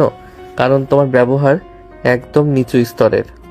তুমি আমার চেয়ে বয়সে বড়, আমার সিনিয়র আপু, কিন্তু তোমার মধ্যে ন্যূনতম সম্মানবোধ নেই। প্রত্যেকটা মানুষের একটা ব্যক্তিগত ইচ্ছা থাকে, আবেগ থাকে, কিন্তু তুমি সেগুলো কোনোদিন বুঝতে চাও না। তুমি শুধু নিজের ইচ্ছাটা অন্যের উপর জোর করে চাপিয়ে দিতে জানো।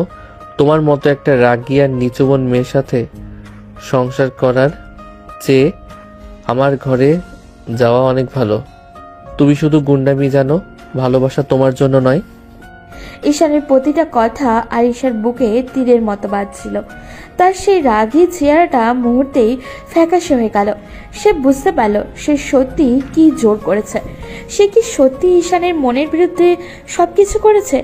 ঈশানের সেই তীব্র ঘৃণাভরা চাউনি আর ভালোবাসা তোমার জন্য নয়, এই কথাটি আরিশাকে ভেতর থেকে ভেঙে চুরমার করে দিল। সে কেন উত্তর দিতে পারল না, শুধু অপালক চোখে ঈশানের দিকে তাকিয়ে রইল। চুপ করে আছো কেন? যাও এখান থেকে। নিজের ওই রাগী চেহারা নিয়ে আমার সামনে থেকে দূর হও। তোমার জন্য আজ সবার সামনে আমি ছোট হলাম। আরিশার চোখের কোণে জল জমে উঠল। সে বুঝতে পারল তার নিজের আবেগের অতিশয্যে সে ঈশানের আত্মসম্মানে বড় আঘাত দিয়ে ফেলেছে। অভিমানে আর প্রচণ্ড কষ্টে তার বুক ফেটে যাচ্ছিল। সে আর এক মুহূর্ত সেখানে দাঁড়িয়ে না থাকতে পারল না। আজ সে আর ঝগড়া করলো না, চিৎকারও করলো না, শুধু ধরা গলায় নিজের ব্যাগটা আঁকড়ে ধরে ইউনিভার্সিটির গেটের দিকে হাঁটা দিল। তার মনে হচ্ছিল আজ সে বড় হয়ে গেছে। আরিশা গেট দিয়ে বের হয়ে রাস্তায় হাঁটতে লাগলো। তার মনে বারবার বাজছিল ঈশানের কথাগুলো, তোমার মতো মেয়ের সাথে সংসার করার চেয়ে মরে যাওয়া ভালো। সে বুঝতে পারল তার এই শাসনের আড়ালে ঈশানের কতটা হাঁপিয়ে উঠেছে। অভিমানের দুঃখে সে ক্লাস না করেই একা একা বাড়ির দিকে রওনা দিল। আর আরিশা সেই দাপট নেই, শুধু আছে এক বুক হাহাকার। ইউনিভার্সিটি থেকে ফেরার পর আরিশা সোজা নিজের ঘরে চলে গিয়েছিল। তার চোখের জল তখনও শুকোয়নি, কিন্তু সে নিজেকে সামলে নিয়ে এক কঠিন সিদ্ধান্ত নিল। কিছুক্ষণ পর সে নিজের ড্রয়িং রুমে এলো, যেখানে ঈশানের মা, বাবা এবং তার নিজের বাবা বসে গল্প করছিলেন। আরিশার চেহারা দেখে সবাই বেশ অবাক হলো। কিরে মা, এত তাড়াতাড়ি ফিরে এলি যে? শরীর খারাপ লাগছে নাকি তোর? আর তোর চোখ মুখ এমন শুকনো কেন? আব্বু, আমি একটা সিদ্ধান্ত নিয়েছি। আমি এই বিয়েটা করতে চাই না। আমি ঈশানকে বিয়ে করব না। আমি চাই আমার ক্যারিয়ার নিয়ে ভাবতে। আমি অনেকদিন ধরেই ভাবছি দেশের বাইরে গিয়ে উচ্চশিক্ষা নিব। এখন আমার ক্যারিয়ারটাই সবচেয়ে বেশি জরুরি। এসব কি বলছিস আরিশা? কালও তো তোরা কত হাসি খুশি ছিলি, হুট করে কি এমন হলো যে তুই বিয়ে ভাঙার কথা বলছিস? কেরিয়ার তো বিয়ের পরেও গড়া যায়। তোদের মধ্যে কি কোনো ঝগড়া হয়েছে? না ফুপ্পি, কোনো ঝগড়া হয়নি। আসলে আমি বুঝতে পেরেছি আমি যা করছি সব ভুল। কারোর উপর জোর করে কিছু চাপিয়ে দেওয়া ঠিক না। আমি এখন শুধু নিজের পড়াশোনার ভবিষ্যৎ নিয়ে ব্যস্ত থাকতে চাই। ঈশান ভালো ছেলে, ও ওর মতো থাকুক। আমার সিদ্ধান্তের কথা আমি জানিয়ে দিলাম। কিন্তু মা, এভাবে হঠাৎ করে সব পাল্টে দিলে চলে? আমরা তো সব আয়োজন শুরু করে দিয়েছি। আমাদের মান সম্মানের একটা ব্যাপার আছে না? ঈশান কি কিছু বলেছে তোকে? ওকে কোনো বেয়াদবি করেছে? না ফুপ্পি, ও কিছু বলেনি। সব দোষ আমার। আমি তো আগে বিয়ের জন্য জেদ করেছিলাম, এখন আমিই মানা করছি। সবকিছু তো সবসময় মনের মতো চলে না। আমার এখন দেশের বাইরে যাওয়া সবচেয়ে বড় লক্ষ্য। তোমরা প্লিজ আমাকে আর জোর করো না। আরিশা কথাগুলো এমনভাবে বলল যেন সব দায় তার নিজের। সেই ইউনিভার্সিটিতে ঘটে যাওয়া অপমানের কথা বা ঈশানের সেই নিষ্ঠুর কথাগুলোর একটা শব্দও কাউকে জানতে দিল না। সে গটগট করে নিজের ঘরে চলে গেল এবং দরজা বন্ধ করে দিল। সবাই হতবাক হয়ে বসে রইল। আমি তো কিছুই বুঝতে পারছি না, মেয়েটা এমন খ্যাপাটে কেন হয়ে গেল? এই বলছে বিয়ে করবে, আবার এখন বলছে বাইরে পড়তে যাবে। ওর জিদ তো তোমরা জানোই, একবার যা বলবে তা করেই ছাড়বে। এখানে ডাল মে কুছ কালা হে। আরিশা যতবার বলছে ঈশান কিছু বলেনি, আমার সন্দেহ তত বাড়ছে। এই মেয়েটা কোনোদিন ঈশানকে ছাড়া থাকার কথা ভাবতে পারে না, সে আজ হুট করে কেরিয়ারের কথা বলছে। নির্ঘাত ঈশান আজকে ইউনিভার্সিটিতে কোনো বড় অঘটন ঘটিয়েছে। আমি জানি আমার ছেলেটা রাগের মাথায় হিতাহিত জ্ঞান হারিয়ে ফেলে। আচ্ছা, ঈশান ফিরুক। ও ফিরলে আমরা ওর কাছে জানতে চাইবো আসলে কি হয়েছে। আরিশা তো কিছু বলছে না, দেখা যাক ঈশান কি বলে। বিয়ের প্রস্তাব থেকে বিয়ে ভাঙা সবে কি আরিশার মর্জি মতন চলবে নাকি? ঈশানের মা কোনো কথা বললেন না, কিন্তু তার মন কু ডাকছিল। তিনি আরিশার ঘরে গিয়ে অনেকবার দরজায় টোকা দিলেন, তাকে ডাকার চেষ্টাও করলেন, কিন্তু আরিশা ভেতর থেকে শুধু এইটুকুই বলল সে একা থাকতে চায়। মা বুঝতে পারলেন আরিশা এই অভিমানের পেছনে ঈশানের কোনো বড় আঘাত লুকিয়ে আছে। ঈশান আসুক আজকে। যদি জানতে পারি ও আরিশার মন ভেঙেছে, তবে আজকে ওর কপালে অনেক বড় দুঃখ আছে। আরিশা মুখে যাই বলুক, ওর চোখ বলছিল ও ভেতর থেকে একদম ভেঙে চুরমার হয়ে গেছে। ঈশানকে আজ আমি কিছুতেই ছাড়বো না। বিকেলে ঈশান যখন বাসায় ফিরল, দেখলো বাসার পরিবেশ একদম থমথমে, সবাই গম্ভীর মুখে বসে আছে। ঈশান বুঝতে পারল আরিশা বোধহয় সব বলে দিয়েছে। সে নিজেকে প্রস্তুত করে নিল সব প্রশ্নের জবাব দেওয়ার জন্য, কিন্তু সে জানতো না আরিশার সব দোষ নিজের কাঁধে নিয়ে তাকে বাঁচিয়ে দিয়েছে। ঈশান যখন ভারী মন নিয়ে ড্রয়িং রুমে ঢুকলো, দেখলো তার মা সোফায় বসে আছেন এবং তার চোখ মুখে স্পষ্ট বিরক্তি আর দুশ্চিন্তার ছাপ। ঈশান ভেবেছিল আরিশার নিশ্চয়ই ইউনিভার্সিটিতে চর খাওয়া আর ঝগড়ার সব কথা বাড়িতে বলে দিয়েছে। সে নিজেকে মনে মনে শক্ত করলো, যাতে মায়ের বকা শুনে নিলে পাল্টা যুক্তি দিতে পারে। আম্মু, তুমি ওভাবে তাকিয়ে আছো কেন? আরিশা কি সব বলে দিয়েছে? দেখো, যা হয়েছে তার জন্য ওই দায়ী। ও সবার সামনে আমাকে চর মেরেছে, তাই আমি ওকে কিছু কথা শুনিয়ে দিয়েছি। না ঈশান, আরিশা কিছুই বলেনি। ও তো উল্টো তোকে বাঁচিয়ে দিয়েছে। ও এসে বলল যে ও নিজেই বিয়েটা করতে চায় না, ও নাকি এখন কেরিয়ার নিয়ে ভাববে আর দেশের বাইরে পড়তে চলে যাবে। সব আয়োজন আমরা শুরু করে দিয়েছি, আর ও হুট করে সব ভেঙে দিল। তুই ওকে কি বলেছিস ঈশান? সত্যি করে বল। কি বললে? ও বিয়ে ভেঙে দিয়েছে? ও বলেছে ও বাইরে চলে যাবে, কিন্তু ও তো কাল পর্যন্ত আমাকে বিয়ের জন্য পাগল করে দিচ্ছিল। আজ হুট করে এত ভালো মানুষ হয়ে গেল কিভাবে? আর ও কি একবারও আমার সাথে হওয়া ঝগড়ার কথা বলেনি? না, ও একটা শব্দও বলেনি, কিন্তু ওর চোখ দেখলে বোঝা যাচ্ছিল ও কতটা কষ্টে আছে। শোন ঈশান, তুই হয়তো ভাবছিস আরিশা খুব রাগী বা জেদি, তাই ও তোর উপর জোর খাটাচ্ছে, কিন্তু তুই কি জানিস এই বিয়ের পেছনে আসল সত্যিটা কি? তোকে এই বিয়ের প্রস্তাব কিন্তু আমরা দেইনি, আরিশা নিজে থেকে আমাদের কাছে এসেছিল। মানে মা আরিশা নিজে প্রস্তাব দিয়েছে? তোমরা তো বলেছিলে দুই পরিবার মিলে এই সিদ্ধান্ত নিয়েছো। না রে পাগল, আরিশা একদিন হুট করে আমাদের সামনে এসে হাত জোর করে দাঁড়িয়েছিল। ও প্রায় কেঁদে দিয়েছিল আমাদের সামনে। ও বলেছিল, ফুপি, আমি ছোটবেলা থেকেই ঈশানকে অনেক ভালোবাসি। আমি জানি ও আমাকে এখন পছন্দ করে না, কিন্তু আমি ওকে ছাড়া অন্য কাউকে আমার জীবনে ভাবতে পারছি না। আপনারা কি আমাকে আপনাদের ঘরের বউ হিসেবে মেনে নেবেন? ও রীতিমতো তোর ভালোবাসা আমাদের কাছে ভিক্ষা চেয়েছিল ঈশান। মায়ের মুখে এই কথাগুলো শুনে ঈশান যেন আকাশ থেকে পড়ল। সে স্তব্ধ হয়ে দাঁড়িয়ে রইল। তার মনে হলো পায়ের নিচ থেকে মাটি সরে যাচ্ছে। সে আরিশাকে সব সময় দাপট দেখায়, যে আরিশার সব সময় দাপট দেখায়, যে আরিশা তাকে শাসন করে, সে এভাবে বাবা মায়ের কাছে গিয়ে তার জন্য আকুতি মিনতি করেছিল। এটা ঈশানের কল্পনার বাইরে ছিল। শুধু তাই নয়, ওর বাবা মানে তোর ছোট মামা যখন রাজি হচ্ছিলেন না, তখন আরিশা খাওয়া দাওয়া ছেড়ে দিয়েছিল। ও জেদ ধরেছিল যে বিয়ে করলে তোকেই করবে। তোর বাবা আর তোর মামাকে রাজি করানোর জন্য ও যে কতটা কষ্ট করেছে তা তুই জানিস না। ও তোর অবহেলা সইবে জেনেই এই বিয়েতে রাজি হয়েছিল, অথচ আজ সেই মেয়েটাই এসে সব দায়িত্ব নিজের কাঁধে নিয়ে বলল সে বিয়ে করবে না। কেন জানিস?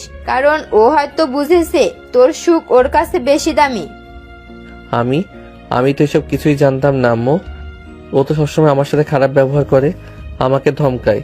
আমি ভেবেছিলাম ও আমাকে শুধু জ্বালাতন করার জন্য এই বিয়েটা করছে। ও যে আমাকে এতটা ভালোবাসতে পারে সেটা আমি কোনোদিন ভাবিনি। ভালোবাসা সবাই প্রকাশ করতে জানে না ঈশান। ও হয়তো শাসন করে তোকে আগলে রাখতে চেয়েছিল। আজ তোর কথার আঘাতেই ওর সেই মনের জোর ভেঙে গেছে। যে মেয়ে তোর জন্য সবার কাছে হাত পেতেছিল, সেই মেয়ে আজ নিজেই সরে যাচ্ছে তোকে মুক্তি দেওয়ার জন্য। একবার ভেবে দেখ, তুই কি ওর সাথে আসলেই খুব বেশি অন্যায় করে ফেলেছিস? মায়ের কথাগুলো ঈশানের কানে বারবার বাজতে লাগলো। তার মনে পড়লো ইউনিভার্সিটিতে আরিশা সেই ফ্যাকাশে হয়ে যাওয়া মুখ আর অশ্রু ভরা চোখের কথা। ঈশান বুঝতে পারলো সে রাগের মাথায় এমন কিছু কথা বলেছে যা আরিশা দীর্ঘদিনের লালন করা স্বপ্নগুলোকে এক নিমিষেই চুরমার করে দিয়েছে। তার নিজের মনেই এখন প্রচন্ড অপরাধবোধ কাজ করতে শুরু করলো। আমি কি করলাম এটা? ও আমাকে এত ভালোবাসে বলেই কি এত অধিকার দেখাতো? আর আমি তোকে সবার সামনে ছোট করলাম, দজ্জাল বললাম। আজও সবার কাছে সব দোষ নিজের ঘাড়ে নিয়ে আমাকে বাঁচিয়ে দিল। আমি আসলেই একটা গাধা। মায়ের কাছে সব সত্যি শোনার পর ঈশানের ছটফটানি আরো বেড়ে গেল। সারা রাত সে ঘুমাতে পারেনি। তার চোখের সামনে বারবার আরিশার সেই হাসি মুখে আর শেষবারে সেই কান্নামাখা চেহারাটা ভাসছিল। পরদিন সকালে ঈশান আর থাকতে পারল না। সে ঠিক করলো মামার বাড়িতে গিয়ে আরিশার সাথে সরাসরি কথা বলবে। ঈশান যখন মামার বাড়ি পৌঁছালো, দেখলো আরিশা বাগানে বসে খুব শান্তভাবেই বই পড়ছে। তার চোখে মুখে কোনো রাগ নেই, কোনো উত্তেজনাও নেই।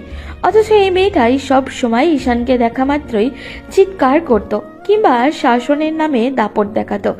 আরিশার এই শান্ত রূপ দেখে ঈশান আরো বেশি ঘাবড়ে গেল। আরিশা, আমি আসলে তোমার সাথে একটু কথা বলতে এসেছিলাম। তুমি কি খুব ব্যস্ত? আরে ঈশান, তুই হঠাৎ? না, আমি ব্যস্ত না। আয় বস। কেমন আছিস? তোদের ওদিকে সবাই ভালো আছে তো? আম্মুকে বলিস আমি 2-1 দিনের মধ্যেই গিয়ে একবার দেখা করে আসব। আরিশার গলার স্বর এতটাই স্বাভাবিক এবং ধীর ছিল যে ঈশান যেন কথা বলার ভাষাই হারিয়ে ফেলল।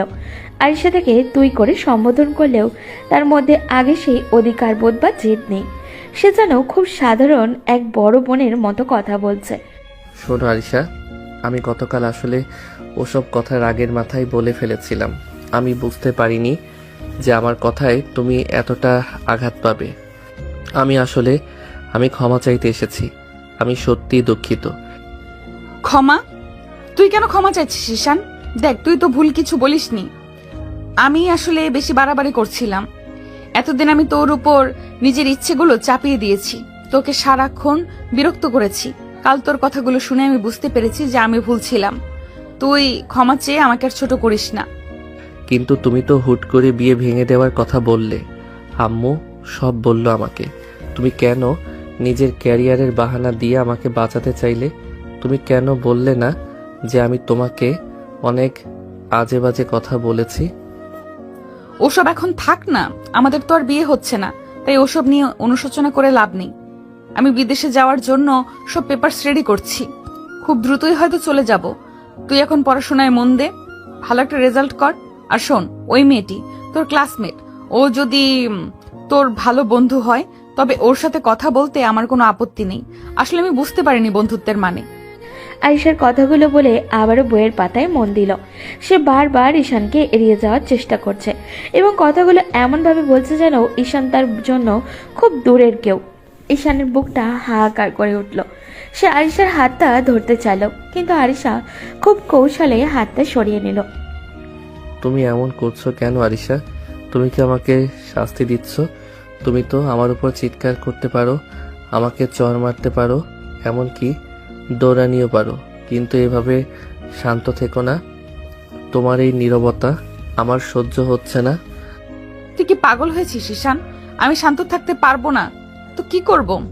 তুই তো বলেছিলি আমার ব্যবহার ঠিক নেই, আমি গুন্ডি। এখন আমি ভালো হয়ে গেছি, তোকে মুক্তি দিয়ে দিয়েছি। তোর তখন খুশি হওয়া উচিত। যা এখন বাড়ি যা, আমার আবার একটু পড়াশোনা করতে হবে। না, আমি যাব না। আমি তোমাকে কিছুতেই এভাবে ছেড়ে দেব না। আমি জানি তুমি আমাকে কতটা ভালোবাসো। আম্মু সব বলেছে আমাকে। তুমি কেন এতদিন আমার কাছে সব লুকালে? ওসব পুরনো কথা ঈশান। ভালোবাসা থাকলেই যে বিয়ে হতে হবে এমন কোনো কথা নেই। তোর যদি আমাকে পছন্দ না হয় তবে জোর করে সংসার হয় না। আমি চাই তুই সুখী হোস। এখন যা তো এখান থেকে, আমাকে ডিস্টার্ব করিস না। আরিশা উঠে দাঁড়িয়ে ঘরের দিকে যেতে লাগলো।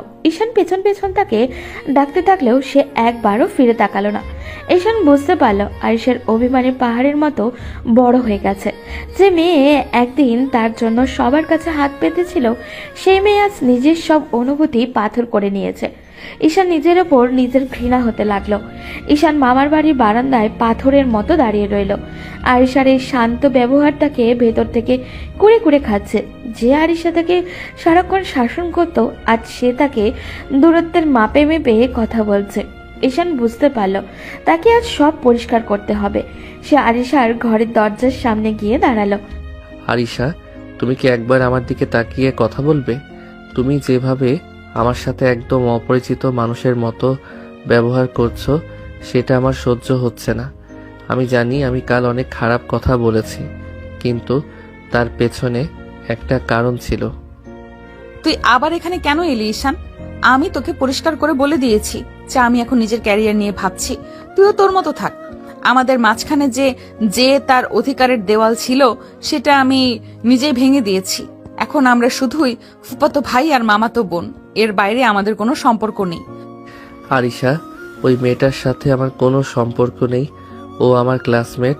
স্যার আমাদের একটা অ্যাসাইনমেন্ট দিয়েছিলেন থিসিসের কাজের জন্য। আমরা দুজন সেই কাজটা নিয়ে আলোচনা করছিলাম। কোনো আজে বাজে কথা হচ্ছিল না সেখানে, কিন্তু তুমি হুট করে গিয়ে কিছু না বুঝেই আমাকে সবার সামনে চড় মারলে। চর মেরেছি বলে তুই আমাকে ওসব কথা শোনালি? তুই কি জানিস সবার সামনে তোর ওই কথাগুলো আমাকে কতটা ছোট করেছে? আমি জানি আমি ভুল করেছি, কিন্তু যখন চড়টা মারলে তখন আশেপাশের সবাই আমাদের দিকে তাকিয়ে মজা নিচ্ছিল। ওই অবস্থায় আমার মাথা কাজ করছিল না। আমি চরম অপমানে আর রাগের মাথায় কি করতে হবে বুঝে উঠতে পারিনি, তাই তোমায় ওসব আজে বাজে কথা শুনিয়ে দিয়েছি। আমি সত্যি আমার ব্যবহারের জন্য অনুতপ্ত। আরিশা, আমাকে প্লিজ ক্ষমা করে দাও। দেখ ঈশান, এইসব কথা এখন আর বলার দরকার নেই। আমি সব বুঝতে পেরেছি। তুই ঠিকই বলেছিস, সবার সামনে ওভাবে হাত তোলা আমার ঠিক হয়নি। আমি তোকে অনেক বিরক্ত করেছি এতদিন। এখন থেকে আমি আর তোকে কোনো ঝামেলায় ফেলবো না। তুই এখন বাড়ি যা, আমার অনেক কাজ আছে। তুমি কি সত্যি আমাকে ক্ষমা করলে, নাকি শুধু মুখেই বলছো? তোমার চোখ বলছে তুমি আমার উপর অনেক অভিমান করে আছো। তুমি কেন বিদেশ যাওয়ার কথা বলছো? তুমি কি আমার মুখ আর দেখতে চাও না? আমি তো বললামই যে আমি সব বুঝে গেছি। এখন আর ঝগড়া করে কি লাভ? তুই তোর বন্ধুদের সাথে থাক, পড়াশোনা কর। আমাকে নিয়ে তোকে আর ভাবতে হবে না। আর শোন, বারবার ক্ষমা চেয়ে নিজেকে ছোট করিস না। আমি এখন একা থাকতে চাই। তুমি বারবার আমাকে এড়িয়ে যাচ্ছ কেন আরিশা? তুমি তো এমন ছিলে না। তুমি আমাকে ধমকাও, বকা দাও, তাও ভালো, কিন্তু এভাবে পর করে দিও না। আমি কথা দিচ্ছি আর কোনোদিন তোমার অবাধ্য হব না। তুই যাবি এখান থেকে? আমি তোকে বারবার বলছি আমি ব্যস্ত। তুই কেন বারবার এক কথা বলছিস?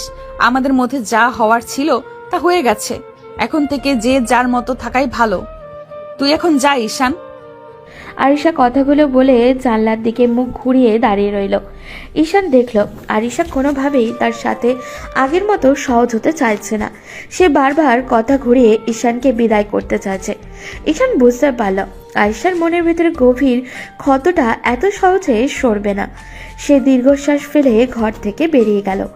গত কয়েকদিন ধরে আরিশার আচরণ পুরোপুরি বদলে গেছে। সে ঈশানকে এমনভাবে এড়িয়ে চলছে যেন ঈশান তার চেনা কেউ নয়। ইউনিভার্সিটিতে দেখা হলেও খুব মুখ ফিরিয়ে নেয়। ফোনে মেসেজ দিলেও উত্তর দেয় না। ঈশান আর সহ্য হচ্ছে না। আরিশার এই অবহেলা তার গা জ্বালিয়ে দিচ্ছে।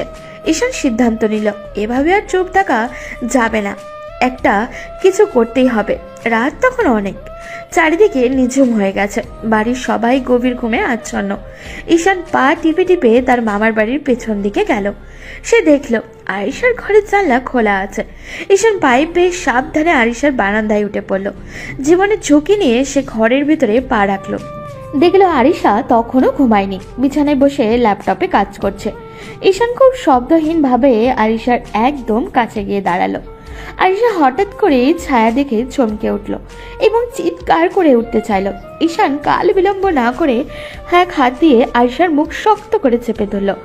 ধস্তাধস্তির এক পর্যায়ে ভারসাম্য হারিয়ে দুজনেই বিছানার উপরে পড়ে গেল। আরিশার উপরে ঈশান এমন ভাবে পড়ল যে আরিশা নড়াচড়ারও সুযোগ পেল না। একদম চুপ, একদম চিৎকার করবে না। চিৎকার করলে বাড়ির লোক জমা হবে, আর তখন আমাদের এই অবস্থায় দেখলে কি হবে তা নিশ্চয়ই তুমি জানো। আমি এসেছি তোমার সাথে কথা বলতে। তুই পাগল হয়ে গেছিস ঈশান? তুই পাইপ বেয়ে এই রাতে আমার ঘরে ঢুকেছিস? কেউ দেখলে তোকে চোর ভেবে পিটিয়ে মেরে ফেলতো। তুই এখানে কেন এসেছিস? কেন এসেছি মানে 100 বার আসবো। নিজের হবু বউয়ের কাছে আসবো না তো কার কাছে যাব? নিজের ভালোবাসার মানুষের কাছে আসার জন্য আমি 1000 বার এমন ঝুঁকি নিতে পারি। তুমি মানা করার কে? তুমি আমাকে এড়িয়ে চলছো কেন এই কয়েকদিন ধরে? কে তোর বউ রে? আমি তোকে কবে বললাম যে আমি তোর বউ? আমাদের বিয়ে তো ভেঙে গেছে। আমি ক্যারিয়ার নিয়ে ভাবছি, বাইরে যাওয়ার প্রস্তুতি নিচ্ছি। তুই তোর সীমানায় থাক ঈশান। এইভাবে কারোর ঘরে ঢোকা অপরাধ। অপরাধ হোক আর যাই হোক, আমি ওসব মানি না। তুমি আমার বউ ছিলে আর আমারই থাকবে। তুমি ক্যারিয়ারের বাহানা দিয়ে আমাকে একা ফেলে যেতে চাও। এত সহজ নয় আরিশা। আমি জানি তুমি আমাকে কতটুকু ভালোবাসো। ওই মিথ্যে অভিমান দেখিয়ে আমাকে দূরে সরিয়ে রাখা যাবে না। তুই কি মনে করিস অপমানিত হওয়ার পর আমি তোর কাছে ফিরে আসব? আমি নিজের আত্মসম্মান বিসর্জন দিয়ে তোর পেছনে ঘুরবো? তুই নিচে যা ঈশান, এক্ষুনি যা। কেউ টের পেলে কিন্তু রক্ষে নেই। আমি যাব না যতক্ষণ না তুমি বলছো যে তুমি আমাকে আগের মতো ভালোবাসো আর আমাকে ক্ষমা করেছো। ততক্ষণ আমি এখান থেকে এক পাও নড়ব না। তুমি আমাকে এড়িয়ে গিয়ে আমার কষ্ট বাড়িয়ে দিচ্ছ। তোমার এই নীরবতা আমাকে পাগল করে দিচ্ছে। ঈশান, তুই এখন অনেক বেশি বেশি কথা বলছিস। তুই তো আগে আমাকে দেখলেই পালাতে চাইতি, এখন কেন আমার উপর এত অধিকার দেখাচ্ছিস? তুই কি ভুলে গেছিস যে তুই আমাকে সবার সামনে দজ্জাল বলেছিলি? আমি সব মনে রেখেছি বলেই আজ এখানে এসেছি। আমি আমার ভুলের জন্য 1000 বার কানে ধরে উঠবোস করতে রাজি, কিন্তু তোমাকে আমি কিছুতেই যেতে দেব না। তুমি আমার উপর রাগ করো, আমাকে মারো, তাতে আমার আপত্তি নেই, কিন্তু এইভাবে অচেনা মানুষের মতো ব্যবহার করো না। তুই সত্যি একটা আস্ত পাগল। আমার গায়ের উপর থেকে নাম আগে। কথা বলতে এসেছিস নাকি আমাকে কুস্তি লড়তে এসেছিস? তোর সাহস তো কম না, আমার ঘরে এসে আমার উপরেই খবরদারি করছিস। যতক্ষণ না তুমি আমাদের বিয়ের কথা নতুন করে ভাবছো ততক্ষণ আমি নামবো না। আরিশা, আমি সত্যি বলছি, আমি তোমাকে ছাড়া বাঁচবো না। আমাকে ক্ষমা করে দাও না। আরিশা ঈশানের চোখের দিকে তাকিয়ে স্তব্ধ হয়ে গেল। সে দেখল ঈশানের চোখ সত্যিকারের মায়া আর ব্যাকুলতা। তাই এতদিনের শক্ত হয়ে থাকা মনটা মুহূর্তেই নরম হয়ে গেল। সে বুঝল ঈশান তাকে কতটা গভীরভাবে চায়। ঈশানের এই পাগলামি দেখে আরিশার মনের মেঘ ধীরে ধীরে কাটতে শুরু করলো। বিছানার ওপরে ঈশানকে এইভাবে দেখে আরিশা পুরো অবাক হয়ে গেল। আরিশা চাইছিল ঈশানকে ধাক্কা দিয়ে সরিয়ে দিতে, এটা আগের মতো রাগ দেখাতে, কিন্তু ঈশানের চোখের দিকে তাকিয়ে সে যেন নড়াচড়া করার শক্তি হারিয়ে ফেলল। ঈশানের চোখে আজ অন্যরকম একটা মায়া ছিল, যা দেখে আরিশা নরম করে দিচ্ছিল। আরিশা মুখ ঘুরিয়ে নিয়ে নিজেকে ছাড়িয়ে নেওয়ার চেষ্টা করলো। ঈশান, তুই কিন্তু অনেক বেশি বাড়াবাড়ি করছিস। আমাকে ছাড়। তুই কি ভাবছিস মাঝরাতে এইভাবে ঘরে ঢুকে ভয় দেখালি আমি সব ভুলে যাব? তুই আমাকে সবার সামনে জ্বর খেয়েছিস বলে অনেক খারাপ কথা শুনিয়েছিস। আমার খুব লেগেছে রে ঈশান। এখন শুধু একটু মিষ্টি কথা বলে ওসব ঢাকা দেওয়া যাবে না। তুই নিচে যা। আমি তোমাকে ভয় দেখাতে আসিনি আরিশা, আমি আমার অধিকার বুঝে নিতে এসেছি। তুমি বারবার বলছো তোমার ক্যারিয়ার, তুমি দেশের বাইরে পড়তে চলে যাবে, এগুলো কি সব সত্যি কথা? তুমি কি সত্যি আমাকে ছাড়া থাকতে পারবে? আমার চোখের দিকে তাকিয়ে একবার বলো তো, যে তুমি আমাকে আর ভালোবাসো না? তুমি যদি একবার বলতে পারো যে তোমার মনে আমার জন্য কোনো জায়গা নেই, তবে আমি এখনই এই জানালা দিয়ে নেমে চলে যাব, আর কোনোদিন তোর সামনে আসবো না। আরিশা ঈশানের চোখের দিকে তাকালো। সেখানে কোনো রাগ নেই, আজ শুধু তাকে হারানোর ভয়। আরিশার গলার কাছে কি যেন আটকে গেল। সে চাইলেও মিথ্যা বলতে পারল না। ঈশান আরিশার কপালে নিজের মাথা থেকে খুব কাছে চলে এলো। আরিশার চুলের সেই বেলি ফুলের গন্ধটা এখনো ঈশানের খুব চেনা লাগছে। চুপ করে আছো কেন? বলো যে তুমি আমাকে আর চাও না। আরিশা, আমি স্বীকার করছি আমি অনেক বড় ভুল করেছি। ওই মেয়েটা আমার কেউ না। আমার জীবনে তোমার জায়গা কেউ নিতে পারবে না। তুমি রাগ করলে আমাকে মারো, বকা দাও, আমার উপর দাপট দেখাও, কিন্তু আমাকে এভাবে এড়িয়ে যেও না। তোমার এই কথা না বলা আমি আর সহ্য করতে পারছি না। আমার খুব কষ্ট হচ্ছে আরিশা। তুই আসলে একটা আস্ত গাধা। তুই কি জানিস তোর এই কথাগুলো আমার বুকে কেমন তীরের মতো বিঁধেছিল? আমি ভেবেছিলাম তুই আমাকে কোনোদিন বুঝবি না। তুই আমাকে শুধু একটা উটকো ঝামেলা মনে করিস আর সারাক্ষণ তোকে জ্বালায়। তাই তো আমি নিজেকে সরিয়ে নিতে চেয়েছিলাম। আগে হয়তো আমি তোমায় বুঝিনি, কিন্তু এখন তোমায় হারানোর ভয়ে আমার বুক ফেটে যাচ্ছে। আরিশা, আমি তোমাকে অনেক ভালোবাসি। এই কয়েকদিনে আমি বুঝেছি তোমাকে ছাড়া আমার দিন চলে না। এখন বলো, তুমি কি এখনো বিদেশে যাওয়ার জেদ ধরে থাকবে, নাকি আমার অবাধ্য বউ হয়ে আমার কাছেই থাকবে? আরিশার চোখের কোণ দিয়ে জল গড়িয়ে পড়ল। ঈশান নিজের হাত দিয়ে সেই চোখের জল মুছিয়ে দিল শান্ত পর্ণে। আরিশা আর নিজেকে সামলাতে পারল না।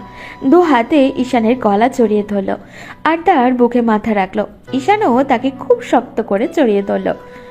ঘরের ভেতর তখন একদম নিঝুম, শুধু দুজনের নিঃশ্বাসের শব্দ পাওয়া যাচ্ছিল। তোকে ছেড়ে আমি কোথাও যেতে পারবো না রে। আমি তো শুধু চেয়েছিলাম তুই নিজের ভুলটা বোঝ। তুই আজ এভাবে না আসলে হয়তো আমি সত্যি সত্যি চলে যেতাম। তুই কেন আগে আসলি না? জানিস আমার কতটা খারাপ লেগেছিল তোর সাথে কথা না বলে। এখন তো এসেছি, এখন থেকে আর কোনো রাগারাগি নেই, কোনো দূরত্ব নেই। তুমি কাল সকালেই সবাইকে বলে দেবে যে আমাদের বিয়েটা হচ্ছে। আর শোনো, এখন থেকে আমি আর ডানা মেলে উঠবো না, তোমার কাছেই বন্দি হয়ে থাকবো। বেশি ঢং করিস না তো। আবার যদি কোনো মেয়ের সাথে হাসাহাসি করিস তবে কিন্তু এবার সত্যি সত্যি ডানা ছেটে দেব। আমি যেমন রাগী আছি তেমনই থাকবো। সহ্য করতে পারবি তো, নাকি আবার কয়েকদিন পর বলবি আমি দজ্জাল? তোমার ওই রাগটাই তো আমার ভালো লাগে আরিশা। তুমি না রাগলে তো আমার মনে হয় দিনটাই শুরু হয়নি। তবে কথা দাও, আর কোনোদিন বিদেশ যাওয়ার কথা মুখেও আনবে না।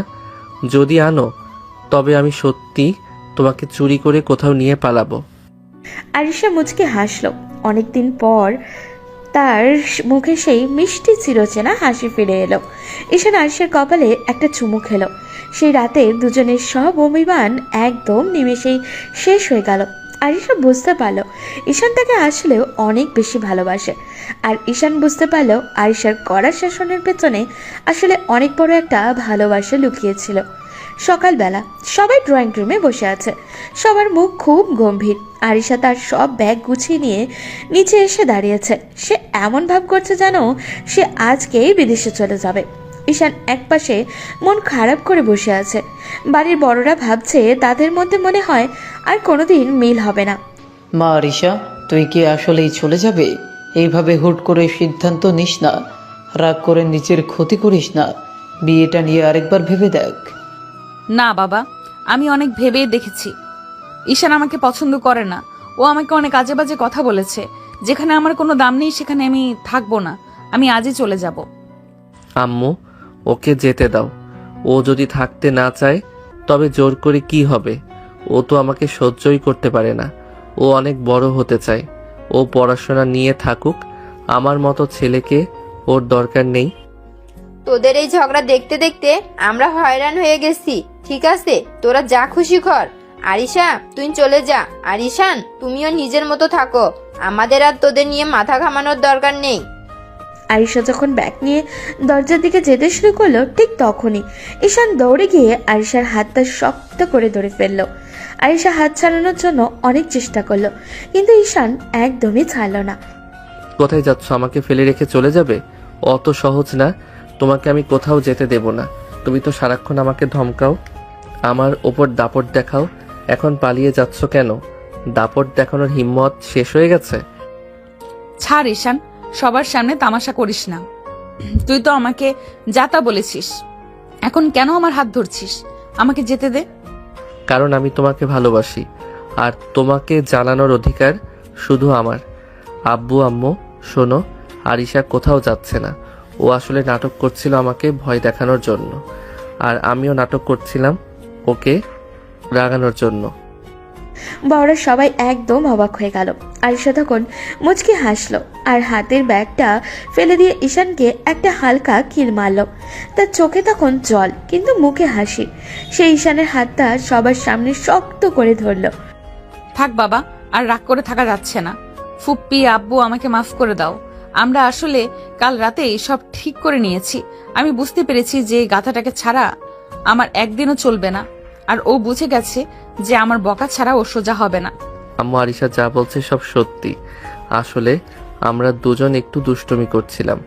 আরিশা আজ থেকে আমার, আর আমি ওর। ওর কোনো বিদেশ যাচ্ছে না, ও কোনো বিদেশে যাচ্ছে না। ও আমাদের বাড়িতেই বউ হয়ে আসবে। তোরা তো আমাদের জান বের করে দিলি। এইসব ফাজলামি করার মানে কি? আমরা তো কত টেনশনে ছিলাম। ঈশান, তুই কি আরিশাকে আবার রাগাবি না তো? না আব্বু, আমি কথা দিচ্ছি এখন থেকে আমি ওর সব কথা শুনবো। তবে ও যেন আর কোনোদিন চলে যাওয়ার ভয় না দেখায়।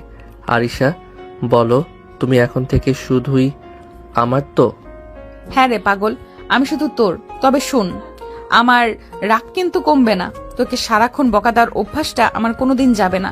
সবাই শোনো, কাল থেকে আমাদের বিয়ের শপিং শুরু হবে। আমি কিন্তু খুব দামি জামা কাপড় কিনবো। ড্রয়িং রুমের সব টেনশন এক নিমিষেই দূর হয়ে গেল। সবাই হাসাহাসি শুরু করলো। আরিশা ঈশানের দিকে তাকিয়ে চোখ টিপ মারল, আর ঈশান মনে মনে ভাবলো এই রাগী মেয়ের সাথে তার সারা জীবন কাটবে।